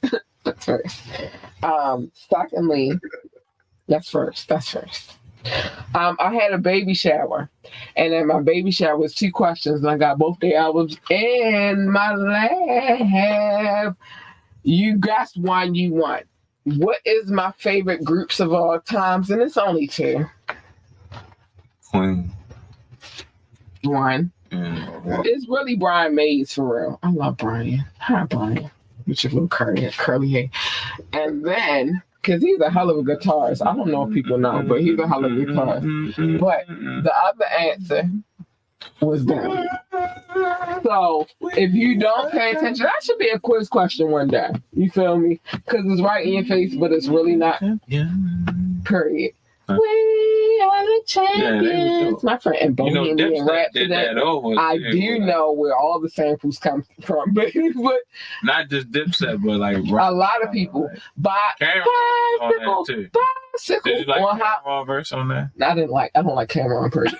I know it's like good. That's like somebody trying to feed me bread pudding. Like I don't know why I don't like it. It's just I don't like it. No, I tasted it. I don't like it. I do like. I tasted some of Cameron. I liked them at first. The ham on a lamb. And that's why I like Cameron because he rhymed like that. Anyway, back to the Woo. On a lamb. Back to the Woo. You ain't get it. You can't replace the conversation about the Woo with Cameron at all ever in this lifetime. Anyway, so the 2 questions you had, you could win with either one of them which was my favorite group. I don't have a favorite between the 2 because these are my favorites. Oh, all right, word. And so if you pick one, you won the game. The only person that won the game was my sister because she wrote the questions for the game and she was the only one that knew the answers. You feel me? Inside job. Huh? I said inside job. You feel me? She won. She won that prize. It was something like $100 gift card or some shit. She won that shit. Yeah, my baby shower was lit. Y'all don't know. Anyway, so my baby shower was lit 11 years ago. Also, today I spent my day, which is crazy that you pulled that. You pulled that off the bag. I didn't pull it off the bag. That's crazy. Because today I spent my day watching documentaries on the Wu-Tang Clan because I love them so. So if you don't know anything, Wu-Tang Clan ain't nothing to fuck with. Neighbors in my joint. I pulled it out. It's in the sleeve. It's in there. Let me be careful. It's in there. You feel me? I think that's a good picture with Wu-Tang next to King Knoxx. No. Hey, salute. You know, picture next to the Woo. You know who get a picture? That's a dope shot right there. He already been there. He's established in his position. He's a 37 chamber. You know who get a picture next to the Woo? Dang. Bob. Bob. That's who get a picture next to the Woo. King Knoxx said he the 37th chamber. I don't give a fuck what King Knoxx said. God damn, what's going on here? That was harsh. That's that Baltimore coming out. I rock with King Knoxx, but he don't get to sit on this. Oh, yo. I'm a fan. Do we not know? I'm a fan too. You a fan. You're a string fan. Yeah. Oh. It's different. Murderous. Wu-Tang Clan not the fuck with Wu-Tang Killer Bees. All right. Wait. So would you say your fandom for Wu-Tang is similar to Old Girl and Swarm? Nah, because I ain't killing nobody. All right, just making sure. I ain't killing her. I ain't killing nobody. Nobody gotta die. Cause why you gonna die? You just go check them out. Oh, y'all. All right, I gotta spill some tea real quick because it's here, and since y'all making me spill about my favorites, and I gotta talk about my favorites. One of my favorites is hosting the Artscape here in Baltimore, September the 22nd to September the 24th, and I'm excited. He came back to me. What was that? Anderson .Paak. Oh, he coming back? Yeah. Uh-oh. And when they coming? September 22nd to September the 24th. Oh, the 22nd. He took Kelly Rowland's place, and he's hosting the whole Artscape. Wow. I'm very excited about this. Y'all don't know how. Your birthday time. Exactly. Nobody know how I feel about Anderson but me, but I got another funny question for you, Kat. Did you wear woo wear? I did. I believe. I did. I ain't gonna lie. I did. And I had an Avirex. I just talked about this shit earlier. I had an Avirex. A couple Avirex. I had the first down. I was rocking 10. Oh, you had the Wu-Tang Avirex. I had an Avirex. I had a couple of Avirex. Oh, all right. No, I was talking about like the Wu-Tang. No, but he asked that I rock Woo wear. I had the chocolate deluxe t-shirt. Oh yeah. With the tie up in the front. No, I ain't tied up, but because it didn't come like that, just a t-shirt. and if anything, I ain't tying shit up in the front. It's gonna be in the back. If I tied it up. But I did have the chocolate deluxe wear t-shirt and shit because I was on my ice cream shit at the time. I'm a big Wu-Tang fan. You can tell. The Myers King truck, who tears it up? That's crazy that he pulled it out the bag, though. I'm kind of jealous. I'm a little hating. Man, you know. All right, what time, man? We gotta get to. No, you just lucky because you was on time today. That's why you got it, because you was on time today. This is the last one, and then Doc. We gonna set up now. You right? All right, yeah. Let's get ready. Oh man. I'm scared. You got scared too. I got scared of much. Oh man. I got scared too. But listen, this is a lovely way to end this bag segment. Jada Kiss. Jada. See? I already told y'all. Jada Kiss. Oh, sorry. I love Jada Kiss. I adore him. He like. I adore him. Jada Kiss is. Oh, I'm sorry. My bad, Knoxx. Go ahead. Nah, I mean, I wasn't really saying that. But go ahead. I was gonna say Jada Kiss is. He is one of the top 10 lyricist rappers. If you really want to think about it, I think he gets boxed out because he doesn't have the fame because he wasn't really popping for real as a solo artist outside of You Love Hip Hop. But then the Locks as a group, they were established, but people didn't really mess with them either the same way. Like they didn't get broadband, even though they were signed to Bad Boy. So that was one thing that always bugged me about that. Like y'all are the premier rap group on Bad Boy. Mm-hmm. They didn't get that shine. So they weren't really though. Diddy was the premier everything on Bad Boy. They wasn't really. That's why they had the Free the Locks protest. You feel me? Like that. That's why they went to, you know what I mean? They went to these radio stations to plead their case. That's why they had the whole argument on the phone line with Diddy about the situation because they weren't the premier, although they should have been. Exactly, I agree. You feel me? That's why it happened the way it happened because they wasn't the premier. You feel me?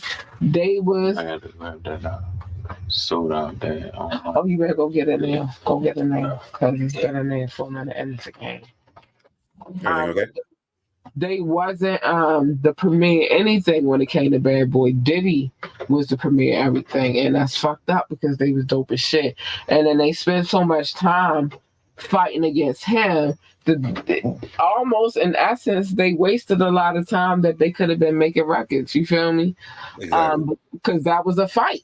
You feel me? That was a consistent fight with Diddy. Oh, did you hear about? Oh, wait, I was trying to save that for a meeting. I know what you're talking about. The You know what I'm talking about. Bastards, yeah, No, the we're Bastards. not even going to talk about it right Okay, now. okay. But you know what I'm talking about. You know, because you always here. I'm just saying. All right, cool. But you yeah, know, we're here. all right. We're here. We talk about it on Monday, but unfortunately, because he was in charge of all of their publishing and all that shit. No, nigga, this show ain't over. Get your ass back in here. I don't care. You don't want nobody see you eating. They know. You a hood nigga. You ain't get in here, eat your shit. They gonna watch you. What kind of sandwich you got?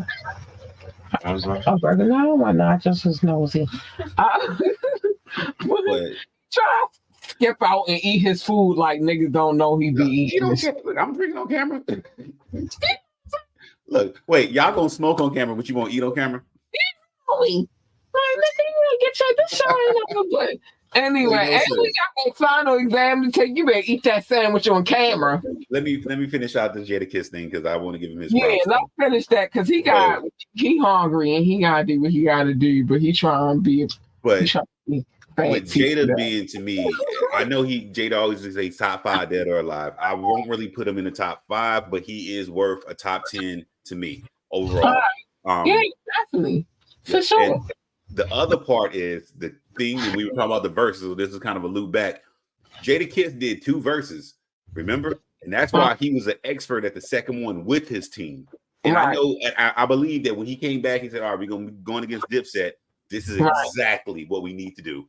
Game plan, map it out, strategize.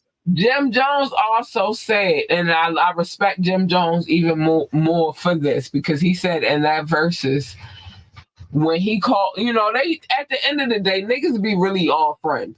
You feel me? Like, no matter how our perception is the world, like they going against each other, they really friends. So he made a phone call to them niggas and they was rehearsing where Dipset wasn't. Mm-hmm. You feel me? Yeah. So they had a game plan, whereas though Dipset didn't. They just was going to come in, Dipset, you know what I mean? And they thought that was going to do it. But Jada, she can do was in rehearsal. So, and the funny part is, to me too, is that Jada went against Fab, and Fab, to me, technically, Fab should have won that, but Jada he didn't lose, but he didn't win to me. But he learned the way, like Fab does have more hits than I do, and Fab got songs that girls like. So Jada went into the Dipset thing like, all right, I know how this go. I know when to drop a hit, when to let it ride, when to come back, when to get the ladies back involved, when to just get some gully nigga shit on it. And he did it perfectly. So that's why Dipset looks so bad in that. But shout out to Jada Kiss. To me, he is, if you had to give the crown to somebody that did the verses, it would have been Jada Kiss.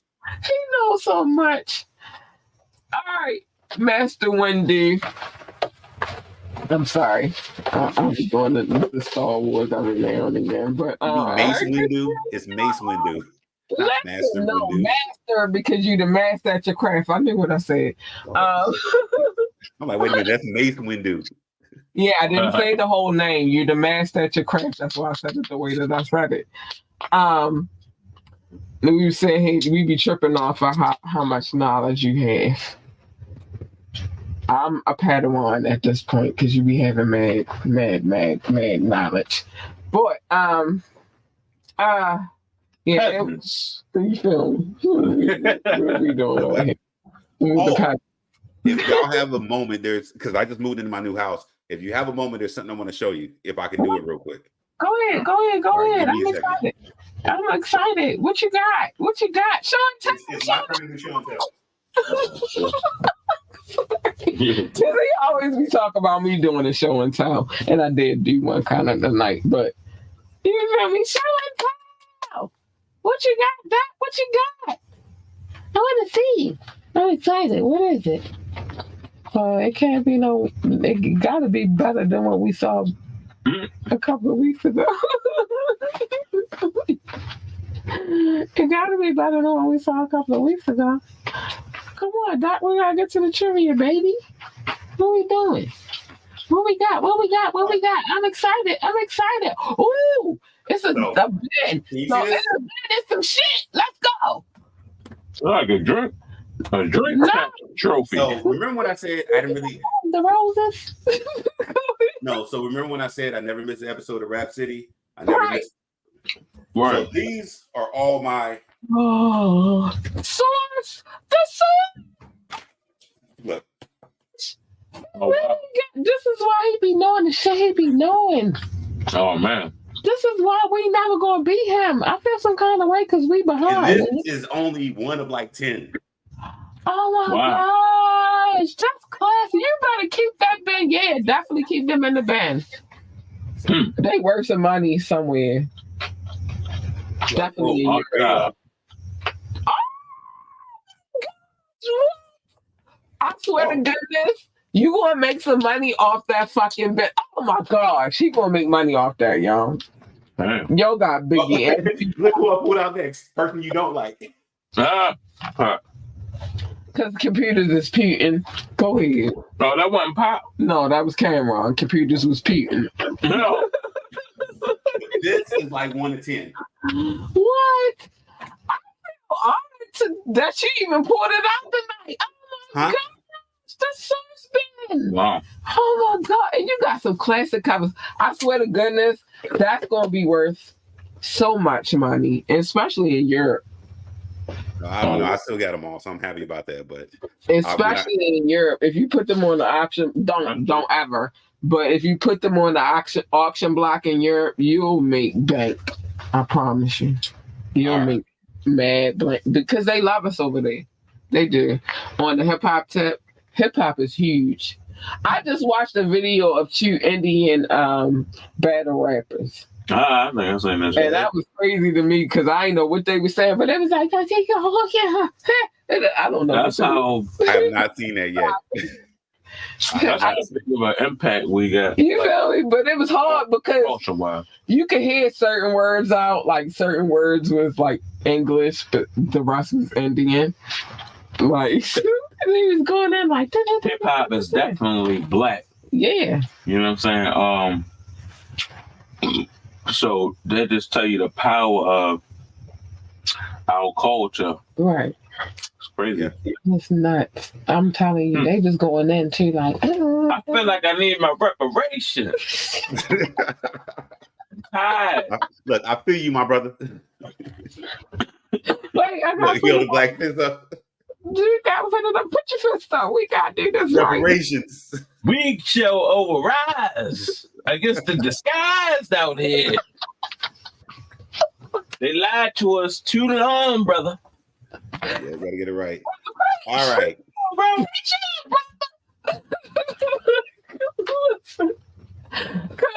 Let me know when y'all ready. They definitely took our culture overseas, but whatever. So let's get into They're making money off my great granddaddy. Shut up. For real. Daddy. Shit. Listen, all right. What's the You first know how clue? many years that is? All right. What's the first clue? What's the All first right, clue well, we got to get into? The first 1990. clue. Remember The that. first clue overall is kind of what y'all already know. So the topic was 94, and I said any rapper that released an album in 1994, Okay. which was also an awesome year to go back and look at. 94. 1994. 1994. I chose that year, and watch I lose this shit, and I'm gonna be mad All right, because so I what's chose our the first year. But clue? that's what's our First clue, I'll let y'all ponder it. I'm gonna put this on the screen real quick. I'm gonna go re-up my drink while y'all think, and then All right. I'll engage y'all in the topic. All right, this rapper dropped their debut album in 1994. The lead single reached to number 2 on the spot on the Billboard Hot Rap Song charts in 94. Okay. See, this is what I'm saying. I don't care what I say, Doc. Come perplex me. Do Bet album. Debut. His debut album dropped in 1994. 94. The single reached number 2 on the Billboard charts for Hot rap song. The hot rap song chart. I couldn't even. Hot rap song chart. In 1994. Oh, okay. I need my number two. Yeah, I need my number two because I don't want to. Because I'm thinking 94 and what was going on in 94. It was like the transition from the New Jack Swing to the. Yeah, that. You know what I mean? It was like the transitional year. All right, we want number two. To the new number two. While I'm getting number two ready, I will say the funniest part is I think I got an idea, but I don't want to be wrong. Come on, number two. All right. My assumption would have been because you knew the year, y'all would have at least went back and say who all released in 94. I did. That's why I don't want to be all advanced and too fast and too furious. I said, give me number two. Sorry. Let's see what we got. Rapper was recently married in February of 2022. Oh, wait a minute. Oh, man. And a boy to their family in 2023. Damn, who the fuck having babies? Except Nick Cannon. Look, is Nick Cannon considered a rapper? Is he? I don't know what he is. But he the one having all the babies. He's an entertainer. He having all the babies. That's all I need to know. And I think he had one. He got married in February. And recently had a baby. Added a baby boy to the family. Right at it. In July in 2023. Well, got right at it, didn't he? Yeah, he was on it. Like, girl, you my wife now. I could just knock you up. Y'all got any guesses? What y'all leaning towards, or y'all want to wait till they all out? Yeah, no. We're gonna probably have to take. We're gonna go to number three. Yeah. Number three. I'm married now. Another clip. I'm married now. All right, go ahead. We need number three.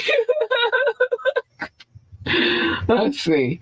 The rapper has significant legal issues. Okay. Oh, man. Such as in 2021 battering a woman with a gun during a dispute over a VIP seating, resulting in a 1-year probation stint.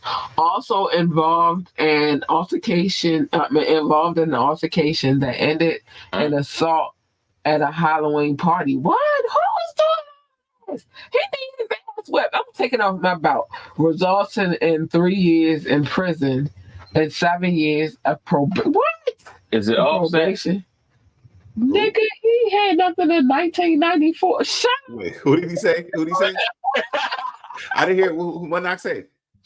It's some community service. Oh my God. Knoxx, who did you say? I said, is it all set? All set? Yeah. No, you missed the joke, man. Oh. How old was he in 1994? He was still in the. Was he still in the or not? Nah, he was. He probably was. Offset was doing that Michael Jackson impersonation. Yeah, Offset probably might. How old is Offset? I don't know. But anyway, I think we need more than that. I think I'm going to go to number 4.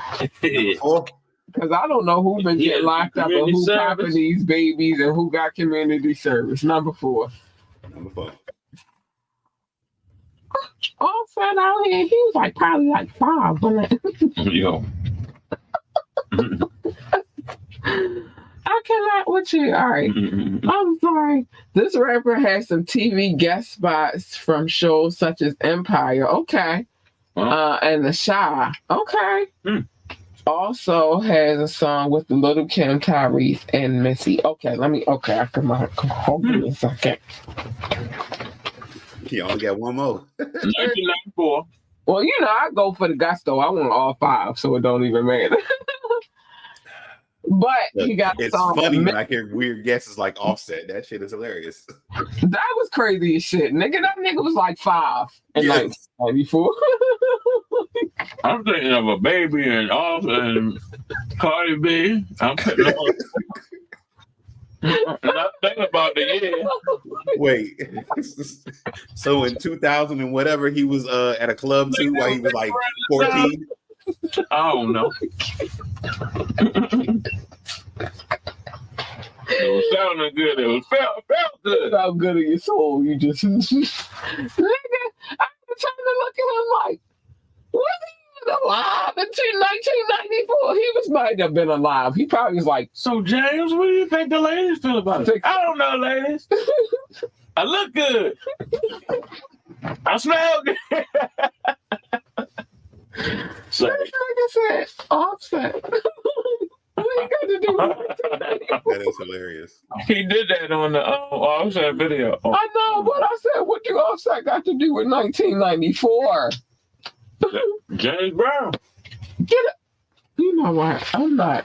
Like, nah, let's get the next clue, man. Huh? You could have wiped Wait, it in so the no door. guesses. Y'all up to number 4 and no guesses at all yet. I'm dropping no way.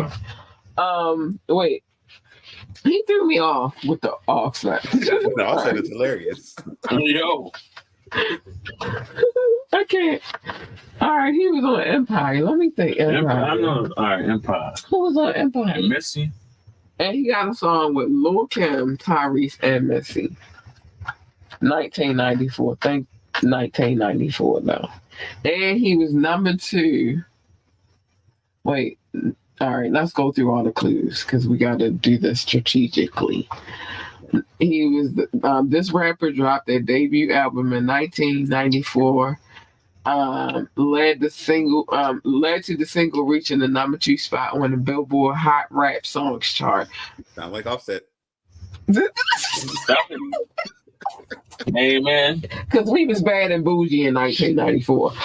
Yes, sir. Rapper was recently married, and then this would make it weird because the rapper was married in 2022. Offset been married to Cardi for a minute now, so that couldn't have been it anyway. It felt like it was just yesterday. Everything looked new. It felt like it was just yesterday. Baby 6 years old, look like this is Culture was just in their stomach, huh? I mean, Cardi's stomach, huh? saying like it. But this is where I draw the line because the rapper was recently married February of 2022 and added a baby boy to their family in July of 2023. Who just had a baby? Damn. I don't know. I only One know of these about. rappers in 1994. I You only didn't know cover it about. on the Gab beat? No, I didn't cover that. I only cover babies if it's something like you have a baby on IG. He did 200 hours. Wait, I only cover babies and like you have a baby on IG. Okay. I'm just asking. 'Cause that's never been done before. So he's like, He battered that woman with that gun. Krishan came to GBMC and had her baby on live. So I guess that's the only one of the hospitals that let you record in the hospital, GBMC. I didn't know they let you do that over there. That's where she had a baby. That's where she had her baby at. Oh shit. She came back to Baltimore and had her baby at GBMC. She was hood for that, yeah. I liked it. She was hood for that, Jay. Yeah. Oh my mama. Oh my I'm going home, man. My baby. I look good. I like how she did that. I ain't gonna lie. She brought it back to Baltimore. Her son, Krishan Malone, was born in Baltimore, and he don't got Blueface name at all. But anyway, the rapper has significant legal issues in the past, such as the 2001 battery of a woman with a gun. Who was beating that bitch with a gun? In 2001, and why was you doing that, sir? Doing the dispute over, and it was over VIP. Like, is it that serious? And then he got 1 year probation. He also was involved in an altercation that ended in assault at a Halloween party. Who even go to them anymore? Resulting in 3 years in prison. So he did prison time. Think about somebody who went to prison.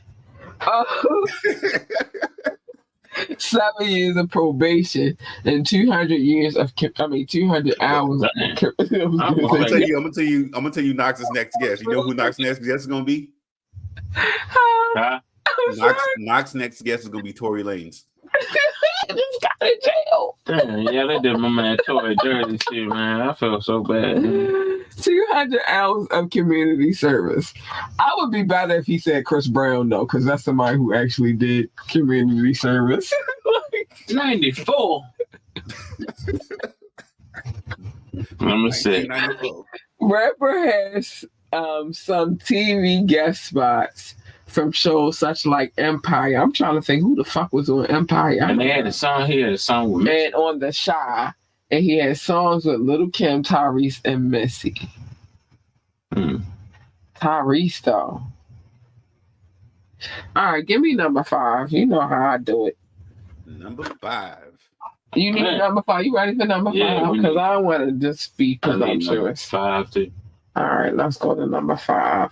And this 1994 winner of the Billboard's first Rap Artist Award once rapped Face All Over VH.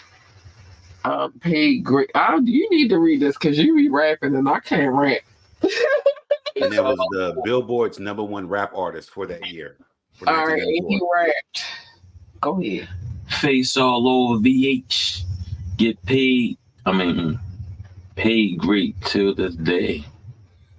Been in love the with Mike says Run DMC, walk this way. Talking away. that was a joint. Cause I'm a gangster. Shout out legend. Oh, so he from Chicago. So I'm your president. You know it ain't Kanye. He from Chicago. Is it? I don't want to say. I feel like I'm gonna be wrong. I'm not ordinary people. It's a star in your presence. And he from the shot. Is it? 1994. Because this one artist people be sleeping on, but he been out for a while. Twister. Yeah. Is it Is Twister? it Twister? Nope. Good guess though. But nope. Okay. All right. Let me think. Who else? Chi-Town had a song with Missy. I think Twister, because Twister had a song with just everybody. From Chi-Town. He from the Chi, because he said Chi-Town's Chi-Town. legend. A Chi-Town's legend. Who else rapped from 94. Chi-Town? 94. Carmen? Nope. Common sense ain't going no jail. But he was from Chi-Town. I was Wait, so cold. you saying Common, who made the light, went to jail for beating up women? Listen, listen. Jaguar Wright said his dick was. That's just No, hold on. that's just as bad. No, you're not. You didn't let me finish what I was getting ready to say. That's not just as bad as Offset. Jaguar Wright said his dick was in her face. So why couldn't that be possible? Oh Lord. All right. Touche. Well, Ray had a line of that now. But and some of that I believe. And some of the shit that she say I believe. Real shit, because she be saying some. I know she lying, but there's certain portions that I be like, all right, I believe you on that, but nigga. I believe It's you a on conspiracy against Tory Lanez, right?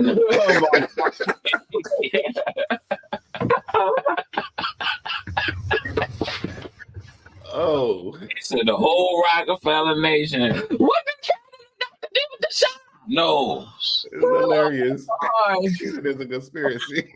it's a conspiracy against Tory Tory Lanez father said, y'all gonna see. It's gonna come out. Mm-mm. We trying to get this final. That's why we be failing now. Because we can't give you. Yeah. We can't be serious. We trying to pass this one. We failed last week. That did my mind dirty, man. We failed last week. Doc about to go up. Numbers on the board. We on 5. We on 3. He about to be on 5. 1994. Oh my gosh. You push your T head nod. I'm a gangster of He Chi-Town. was on the legend. billboards in 94. And he came through with Run DMC, Walk This Way, Talk This Way, because I'm a gangster. A Chi-Town's legend. I'm not ordinary people. That was John Legend, but go ahead. See the bar flip, Chi-Town legend. Ordinary then People, I John like how Legend. he did the good music in there real quick with the John Legend lyric real quick. I got the ordinary. I saw the Ordinary People tie in real quick, but 1994. think good music in 1994. And who did he go back and get? 1994. Wait, who come from Shaw in 1994? In 1994. From the Shaw Town. From Chicago. Chicago. From Chicago. I done gave up all my guesses. I think. Hold on.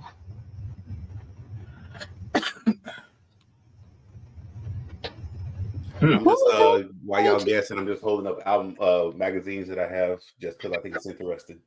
Oh, all right. I feel like no. I'm looking at your magazine covers. We can look at this. Oh, and it's he on that cover. Because why? No, they're not on the cover of this one. I don't think. Why you choose that cover? I just picked it up. When But no, they're not on this cover. Okay, not on that cover. Oh, this is where I lost. I'm mad about this cover. No, pick the other cover back up. I saw you ain't slick. No, they're not on this cover for real though. They're not. I looked at it. They're not. All right, we looked at Nas and Jungle and them. All right, what's happening? Let's go. No, I'm just going through my stuff while y'all guess. I feel like you didn't hold that one up long enough. I felt like he was on that No, cover. that's not a clue. I promise it's not. 94. I think I give up. I gave up all my guesses. Is it Keith Murray? Nope. Don't think it's from the Showtime. Oh my gosh, I'm about to fight you. You think Keith Murray? Murray shit. Keith Murray story on this show. Murray then ran up on Foxy Brown and all that. Nigga, that's the drugs. The most boy.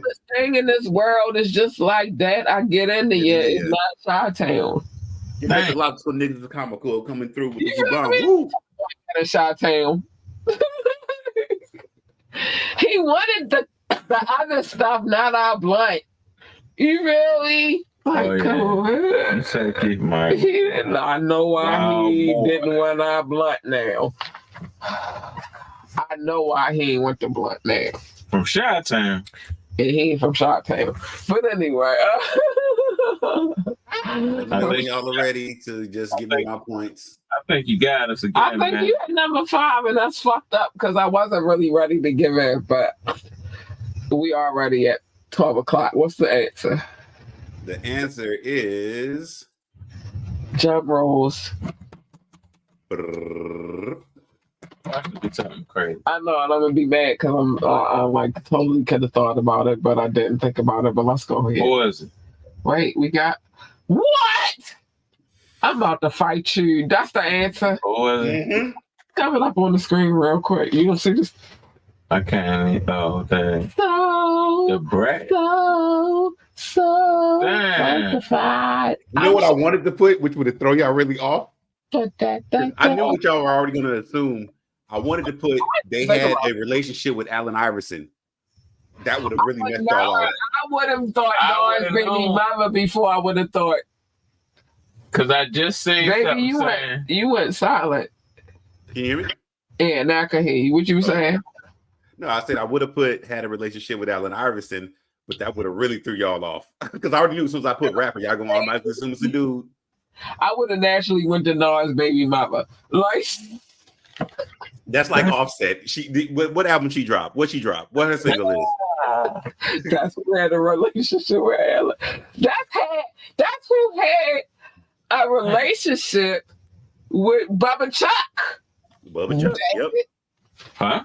That's his nickname, Bubba Chuck. Bubba Chuck. Oh, that's who had a relationship with Bubba Chuck. She said he had. She said she used to. The book right there. She said he had a cook his eggs in the morning. The book right there. Oh. I know what she said. She used to cook his eggs in the morning. She said Jay-Z had a big one, but he was average because his skills wasn't there. She said she said Jay-Z had a big one. What? It's like your Wired Wednesday show topic. The Brat-a-tat-tat? No, Carmen said Jay-Z had a regular. It was weird. Nas was average, but he knew what to do with it. Jay-Z had a big one. He didn't know what to do with it. And Allen Iverson, Bubba Chuck had it going on. All right, that's enough. Okay. But anyway, that's what she said. The book right there. Well, but the point is, I never would have thought of the Brat, because all I think of the Brat for right now is being a mommy. What did I give you a clue about? And she did, but you said they brought it. It was weird. The clue. I ain't gonna lie, and I wouldn't have never thought about her specifically. And she is a mommy now. She did just have a son, and he cute. He a cute little handsome thing. But I never would have thought about her, because when I think mom, and especially her, I forget that she's from Chicago. I know. I do. I be forgetting that she's from Chicago.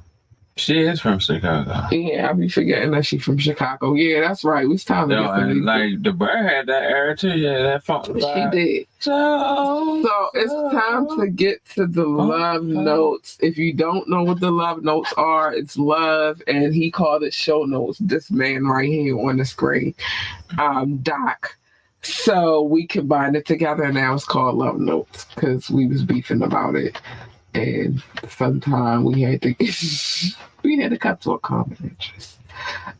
So now it's called love notes, and Doc, thank you for keeping me on point, darling, with my time, even though we always run over on the tap end. But it's all love, and I love you guys. Shout out to my top 60, United States, United Kingdom, India, France, Germany, Belgium, specifically Brussels. I love you. Oh my gosh, I love my top 6. They're so loyal and faithful, and I just adore them. Russia, Indonesia, Japan, New Zealand, Australia, Turkey, Switzerland, Canada, Mexico, Austria, Philippines, and Kenya. I love you, babies. I do. Pakistan, Romania, South Africa, Nigeria, Brazil, Netherlands, Singapore, Spain, Japan, Ireland, and Nepal. I love you all. I do. Thank you. Oh my gosh, I love you. Mauritius, Israel, Hong Kong, China, Poland, Tunisia, Venezuela, baby, the Czech Republic, Portugal, and recently we added Morocco. I'm gonna fix all of this, and Morocco will be on there eventually. But big shout out to Morocco. I love you guys. Thank you so much. We're not going to go through all the logistics, but just know this. If you like to come on the show, hit us up ambitiouslythepodcast@gmail.com, ambitiouslythepodcast@gmail.com. The phone line is always open. Y'all know that. And you know where to find me on social media at ambitiously @ambitiously_ambitiously ENT, at ambitiously on Facebook, and ambitiously the podcast on YouTube. Make sure you check out our website, www.ambitiouslyentertainment.com, and the rest, it goes the way it goes. Big shout out to King Knoxx. No, we're going to do his. Oh, we're going to do him, bro. We're going to do him tonight. Go ahead. Talk your shit. King Knoxx, you can follow me on IG, King_Knoxx. IG, check out the new hits and latest and greatest from me. Also, you can click the bio and the links is all there. Yeah, it's in the description, baby. Genesis is out right now, and it's the latest and greatest. I'm actually working on one right now, and it's called Infinity. Okay. So it's that's actually it's live, actually been done live right now, so I'm on track 4. All right.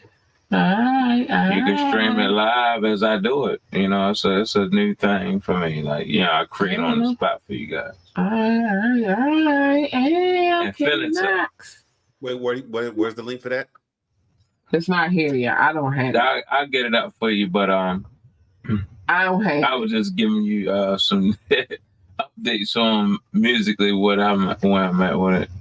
I don't have it. It ain't in the description because I don't have it.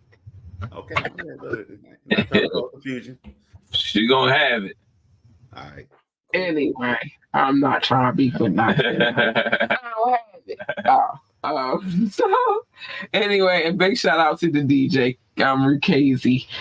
He's going to be involved in what I can't tell you about, but when I'm ready to tell you about it, you'll know he's involved in that too. Knoxx will be in that circle as well, but it's going down. And he's working on a fire mix right now because he texted me earlier today to tell me that he be doing. I still want to remind something real quick. You still need to work on putting together the super tap in that features DJ Rukazi and y'all and everybody. Listen, when all of them figure out their schedule, then I figure out the schedule too. I can't do nothing unless I'm working around these dudes' schedule. He works a full-time job. Rukazi works a full-time job. I can't make nothing happen until everybody's schedules meet. Y'all need to let me know when I can come in at 9:45. Anyway.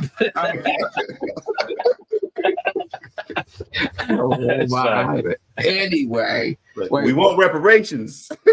We want reparations. You don't get no reparations. We the one want reparations. We Dr. Martin Luther King told us. I can get a long eye roll. Anyway, what he worked. We want what America promised. I'm rolling my eyes at him. Y'all can't see my long eye roll, but we on time always. We want what ambitious promise. We want. We promise that you want what ambitious promise. That's what we promised. King Knoxx gonna be here, and then I gotta be like, well, y'all know. Wait, know what I do not. Well, y'all know. Yeah. Look, she showed the empty chair. I be on my van of white. He will be here eventually. The slippers on. On the van of white, for real. I be on my van of white. He will be here eventually.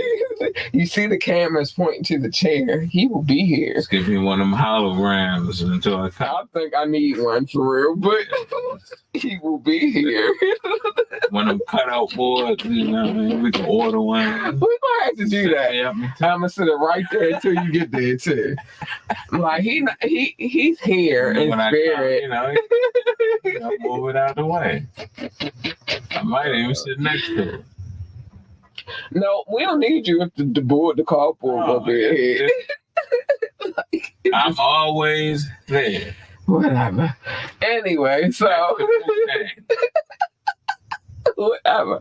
So we are worldwide. King Knoxx was on time today. He wasn't on time. Don't give him that credit, because see, that's why I'm equal with him. That's my man. I gotta hold him down though. Now, this is why we share points. I'm the queen. And this is why we share points right now, because I gave him extra credit where he didn't really deserve it, because that wasn't on the question. Oh, Lord, here we go. You feel me? But whatever. It's just you happen to know something. Food stamp I had. He happened to know something, and we gave him some points. But to be honest, I'm not giving him the being on time, because he still was late, because the show started at 9:30. He wasn't here at 9:30. He wasn't on time. Yeah, it worked. That's exactly how it worked. You wasn't here at 9:30. You wasn't on time. I said, if you early, you on time. If you late, if you on time, you late. And if you late, you ought to be a fucking shame of yourself. That's how it go. So yeah, no, he don't get them points. No. He don't get them points at all. Top flight, catch the vibes with Cat Lee on the tap in with King Knoxx. This is my compadre. I'm gonna give him the blues though. We get that. Shout out to DJ Rukazi. Guys, Rukazi in the building. And Doc is 5 and we at 3.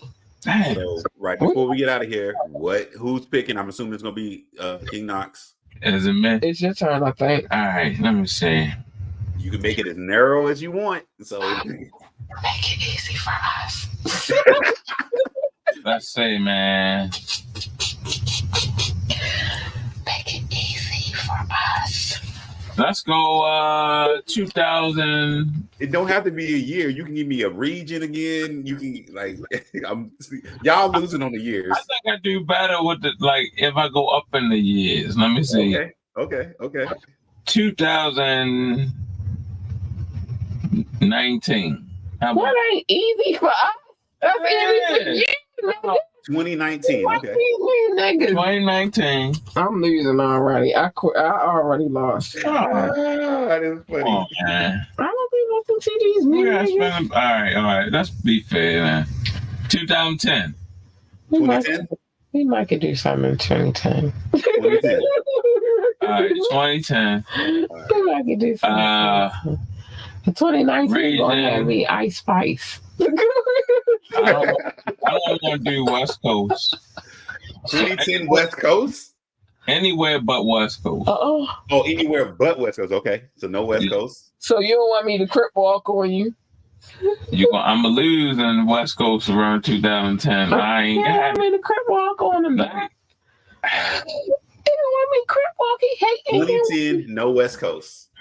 I can't even crip walk yeah, on you him, could do nigga. like Southern and No, but I'll keep it easy. Well, 2010, and it will not be a West Coast artist. Then all right. does that work? Yeah. Do you want to add anything else? I'm good with that. How All right, about you? cool. We locked in. Locked in. Locked Crip in. walk on him. All right. You talking about crip walk. Crip walk on him. No crib walking. Damn. Only Cali. What artists you know? I don't know, but we crip All walking. right. C-Dub, Nate Dugg, and Raphael. I know. I'll give it a little Raphael bit. Sadiq. Nipsey was crip walk. Oh no, he was a. Raphael. No, he wasn't crip. He was crip walking a little bit. Yeah. Nipsey was doing a little sea walking. That boy. Yeah, he was. That was before the marathon continued. This is gonna be interesting. So 2010 and no West Coast. All right, cool. Damn. All right, I might have lost already. Oh man, It's no West Coast. It's not West Coast. Oh, you need a West Coast? We knowing niggas from the West Coast too. Oh, damn. All right. That's what I be talking about when you be talking about the bias shit. Like, I really be knowing artists from everywhere. Like, I thought you was having problems with the West Coast. I never had a problem with the West Coast. Matter of fact, I want a question off of the West Coast. You, my friend, compadre, had issues with the West Coast. Next one, giving her all West Coast artists. No, you don't get to choose the next one because you only get to choose this one. Oh, man. Uh-huh. Hush. Was that Lil' Kim? Yeah, that's Lil' Kim. She was so cute then. Okay. I love her. Oh, you think I'm about? She was so cute. Oh. She was adorable. Boring. All right, though. We heavily overtime for you. Say my things I gotta say, cause he done took my crip walking out the situation. I feel some kind of way. I can't even crip walk on a nigga. Damn, I'm good at that too, and rewind. But anyway, get out of here. Anyway, this show is over. Shut up. This show is over. Can't even walk on a nigga. Anyway, so first things first, mind your business, except for Media Mondays, where I tell you everybody's business, because that's what I do, because I'm nosy like that. Always come through for the tap-in on Tuesdays. It's me, King Knoxx, even though he took my crip walking away, and Doc Fav 912. We hold it down on the tap in, and then you whatever, just mind your business after that. Just mind your business. If you are a parent, encourage your babies, love your babies, tell your babies that they are the greatest of all time. They need that encouragement. Real shit. If they want to work for NASCAR, then tell them to be the best NASCAR driver, pit boss, commentator, or whatever the hell else they do over there at NASCAR. I don't know how to work there. If they want to work for NASA, tell them to be the best astronaut, engineer, secretary, janitor, receptionist, or whatever the hell else they do over there at NASA. I don't know, because of the space. I don't know. I don't work over there either. But the point is tell them to be the greatest of all times. Stay in your lane. Stay the fuck, because I can cuss now.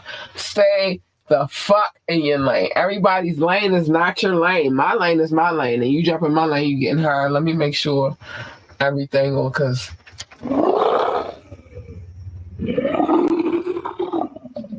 I hear you hear,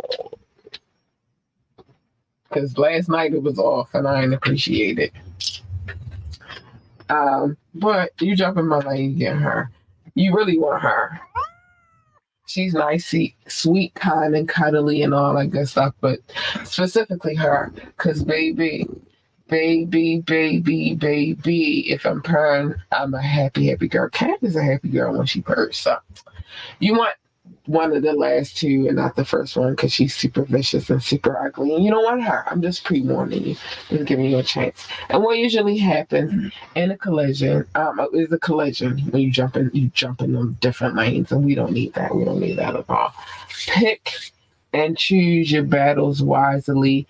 Every battle is not a battle for you to fight. Some battles you really got to push off to the left and just go to the right. You know what I mean? Like, don't worry about it. It's a war going on out there. And leave Havoc the fuck alone. I'm not playing with y'all. I'm swear to goodness, leave Havoc alone. I'm in my feelings about that. Well, I told you last night I was in my feelings about it. Don't mess with Havoc. But it's a war going on outside. And so you just should be worried about the war and not the small, minute ass battles, and leave Havoc alone. Don't be getting him electrocuted and shit. I'm not finished yet. I'm not. I feel some kind of way about it. I'm still in my feelings. You could have killed him. You know how many beats you could have, hot ass, dope ass beats you could have deprived us of. You stupid ass, dumbass. All right, I'm getting off of here. I love you guys so much. I do, because I could go on a whole tangent. I did it last night. I'm doing it again tonight, and I don't even know what's going on. Leave Havoc alone. That's all I'm gonna say. That I took that personal last night. Like, what? Oh, I'm gonna go to war with that nigga. I don't even don't leave Havoc alone. And with that being said, I'm gonna say good night. Peace. Bye. Adios. Good night. It was fun. I had a good time, fellas. Okay. Good night, y'all. Bye.